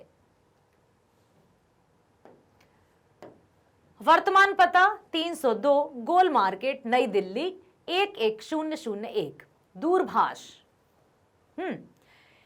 01122545565, मोबाइल संख्या 000056। इस तरह से आप लिख देंगे। ईमेल सुरेश ठाकुर @ लिख दिया। ठीक है। अब देखो किस तरह से अपना बायोडाटा बनाना है। सभी क्लासेस जो भी आपका शैक्षणिक है स्तर, उसको सबको अरेंज करना है। कौन सी ईयर में आपने 10th पास किया, 12th पास किया, बीए किया, पोस्ट एमए किया, या फिर आपने और कौन कौन सी योग्यताएं प्राप्त की, बीएड किया, कब हुआ, सब कुछ आपको लिखना है। तो सबसे पहले बॉक्स इस तरह से बनाएंगे आप। उसमें क्रम संख्या सीरियल आएगा, फिर कक्षा आएगी, फिर वर्ष आएगा, फिर विद्यालय बोर्ड आएगा, फिर विषय आएगा, उत्तीर्ण या प्रतिशत। तो ये है, आप ध्यान रख लीजिए, 1 2 3 4 5 6 कॉलम्स हैं। ये टंग पर हो कि 6 कॉलम्स हैं, जिसमें सबसे छोटा सीरियल वाइज क्रम संख्या है। ठीक है, तो ये हो गया। फिर उसके बाद कक्षा आएगा, का से क्रम, का से कक्षा, कक्षा कौन से वर्ष में की, किस विद्यालय से की, किस विषय में की और कितने परसेंटेज प्राप्त हुए। बहुत आसान है, याद रख लोगे। Very good. तो सबसे पहले लिखा नंबर 1 है 1 10वीं 2006 सीबीएसई हिंदी, अंग्रेजी, सामाजिक विज्ञान, गणित। प्रतिशत कितने प्राप्त हुए? 72%। दूसरे नंबर पर है 12वीं 2008 सीबीएसई हिंदी, अंग्रेजी, इतिहास, अर्थशास्त्र, 86%। स्नातक मतलब अंडर ग्रेजुएट। ठीक है, हाँ ग्रेजुएशन। ठीक है, स्नातक। अब है 2011 में किया, यूनिवर्सिटी ऑफ दिल्ली हिंदी 69 मतलब 69%। फिर चौथे नंबर पर आया बीएड कब की? 2012 में यूनिवर्सिटी ऑफ दिल्ली, वो भी हिंदी से की, 93%। फिर परास्नातक मतलब एमए, ये हो गया आपका बीए स्नातक, और परास्नातक मतलब एमए, 2014 में किया, यूनिवर्सिटी ऑफ दिल्ली हिंदी 79%। ठीक है, या 79%। अन्य योग्यताएं भी लिखनी है। कंप्यूटर में 1 वर्ष का डिप्लोमा, बुलेट्स में लिखना है। मैकेनिकल इंजीनियरिंग में 6 माह का डिप्लोमा। हिंदी, अंग्रेजी, जर्मनी, स्पेनिश भाषा की जानकारी। योगा के क्षेत्र में 6 माह का प्रशिक्षण। उपलब्धियां, अचीवमेंट्स भी लिखना है। पहला है अपना विद्यालय स्तर पर एनसीसी में उच्च प्रशिक्षण। दूसरा, भारत को जानो प्रतियोगिता में राज्य स्तर पर द्वितीय पुरस्कार। तीसरा, गणतंत्र दिवस परेड में भाग लेने का पुरस्कार। कार्योत्तर गतिविधियां और अभिरुचियां मतलब इंटरेस्ट कौन से में रहा और कौन कौन से उसमें पार्टिसिपेट किया। योगाभ्यास, क्रिकेट, शास्त्रीय संगीत, गायन वादन में विशेष रुचि। सांस्कृतिक कार्यक्रम को आयोजन करने का अनुभव तथा रुचि। आधुनिक तकनीकों का प्रयोग सीखना तथा समाज के लिए उपयोगी बनाना। Very nice. अब वो तो हो गया आपका बायोडाटा या स्ववृत्त। अब चलते हैं अथवा। वन महोत्सव के अवसर पर आप पौधारोपण करना चाहते हैं, प्लांटेशन। नगर के उद्यान अधिकारी को एक ईमेल लिखकर पौधों की व्यवस्था करने के लिए आग्रह या अनुरोध कीजिए। या तो आप आग्रह लिख सकते हैं या तो आप अनुरोध लिख सकते हैं। उत्तर प्रेषक। प्रेषक मतलब जो लिखता है, जिसके द्वारा कुछ भी भेजा जाता है, फ्रॉम जैसे कहते हैं अंग्रेजी में, ठीक है। n@gmail.com। प्रेषती प्रेषककर्ता टू forest@mail.com। विषय पौधारोपण के लिए पौधों की व्यवस्था। अब हम क्या कर रहे हैं, हम मेल कर रहे हैं। ये समझ में आया, ईमेल लिख रहे हैं हम। तो ये इस तरह से ही फॉर्मेट रहेगा।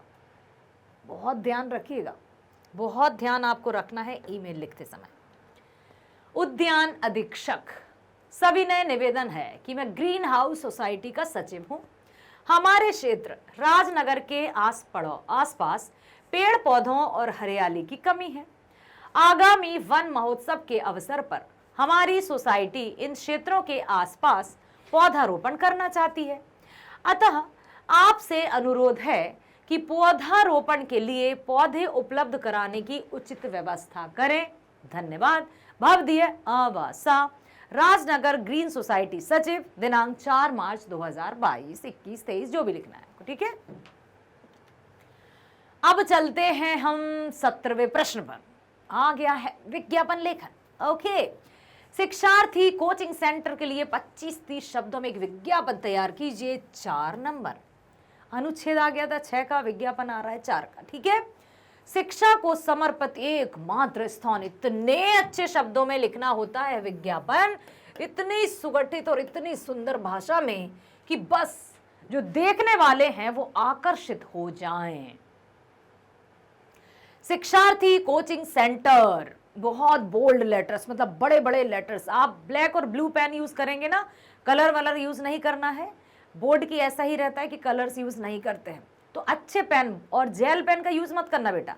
जेल पेन में बड़ी दिक्कत या डर की बात रहती है, कहीं पानी या कुछ भी गिर गया तो आपकी मेहनत पर पानी फिर जाएगा।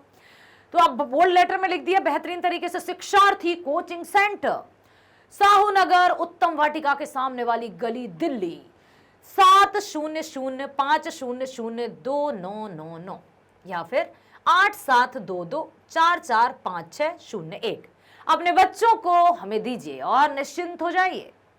हम करेंगे आपके सपने साकार। हम बनाएंगे उन्हें doctor, engineer. Smart classes, projector द्वारा अध्ययन करवाने वाला राज्य का उत्तम कोचिंग संस्थान, ठीक है। अब देखो, या तो आपको विज्ञापन लिखा है या फिर आपको संदेश लिखना है। तो अब यहां पर बुआ जी से प्राप्त संदेश अपने पिताजी को लगभग 30 से 40 शब्दों में लिखिए। और एक बात बताना चाहूंगी, जैसे ये जो विज्ञापन है उसमें आप बुक्स भी बना सकते हैं, ठीक है। बुक भी बना सकते हैं, इस तरह से बुक्स भी बना सकते हैं। कुछ कुछ लिख दीजिए। जितनी क्रिएटिविटी है ना वो आप अपने इसमें लिख सकते हैं, क्योंकि शिक्षार्थी कोचिंग सेंटर है। कुछ आप कोचिंग का कुछ भी टाइटल दे सकते हैं, या फिर कहीं पर जैसे पहले एडमिशन पर 10% की छूट, ठीक, इस तरह से भी लिख सकते हैं आप। तो जितना आपको आकर्षक बनाना है उतना आपको विज्ञापन को आकर्षक बनाना है ताकि आपको नंबर प्राप्त हो जाए। अब इसके अथवा में है, बुआ जी से प्राप्त संदेश अपने पिताजी को लगभग 30-40 शब्दों में लिखिए। पिताजी को संदेश, बॉक्स बना है, विज्ञापन में भी बॉक्स बना है, संदेश में भी बॉक्स बना है। इसी तरह से आपको ध्यान देना है, कुछ भी मिस नहीं करना है बेटा। दिनांक 30 अगस्त 2022 लिख दीजिए, कुछ भी लिख सकते हैं। समय 2 बजे दोपहर। आदरणीय पिताजी, आपकी अनुपस्थिति में बुआ जी का फोन आया था। उन्होंने कहा है कि वे कोविड-19 के चलते इस बार राखी पर नहीं आ पाएंगी। इसके लिए वे स्वयं परेशान हैं, किंतु उन्होंने कहा है कि जल्द ही स्थितियां बेहतर होने पर वे हमसे मिलने अवश्य आएंगी। बुआ जी ने आपके लिए राखी भिजवाई है और कहा है, मेरे प्यारे भाई को राखी की बहुत बहुत बधाइयां। आपकी पुत्री कविता। तो ये पिताजी को संदेश देना है, क्योंकि बुआ जी से प्राप्त संदेश अपने पिताजी को देना है आपको। जो बुआ जी ने आपसे कहा है वही आपको पिताजी से कहना है, ठीक है। तो बुआ जी की तरफ से आपको पिताजी को संदेश देना है। समझ में आया? इस तरह से बॉक्स बनाकर आपको मैसेज संदेश लिखना है। सुना, समझा? तो बिल्कुल, अब आपने ध्यानपूर्वक सुना है, समझा है। आगे भी मैं आपके लिए पेपर लेकर आऊंगी और इसी तरह से आप अभ्यास करते रहेंगे तो मेरे प्रिय विद्यार्थियों, आप अवश्य सफलता प्राप्त करेंगे।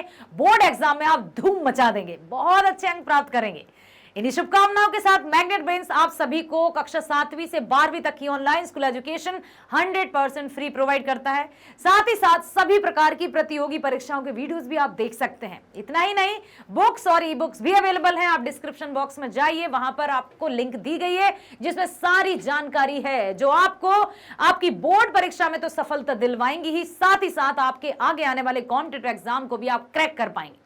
तो प्यारे विद्यार्थियों, बने रहिए हमारे साथ। मिलते हैं नेक्स्ट वीडियो में। स्वस्थ रहिए, खुश रहिए। Bye bye, all the best.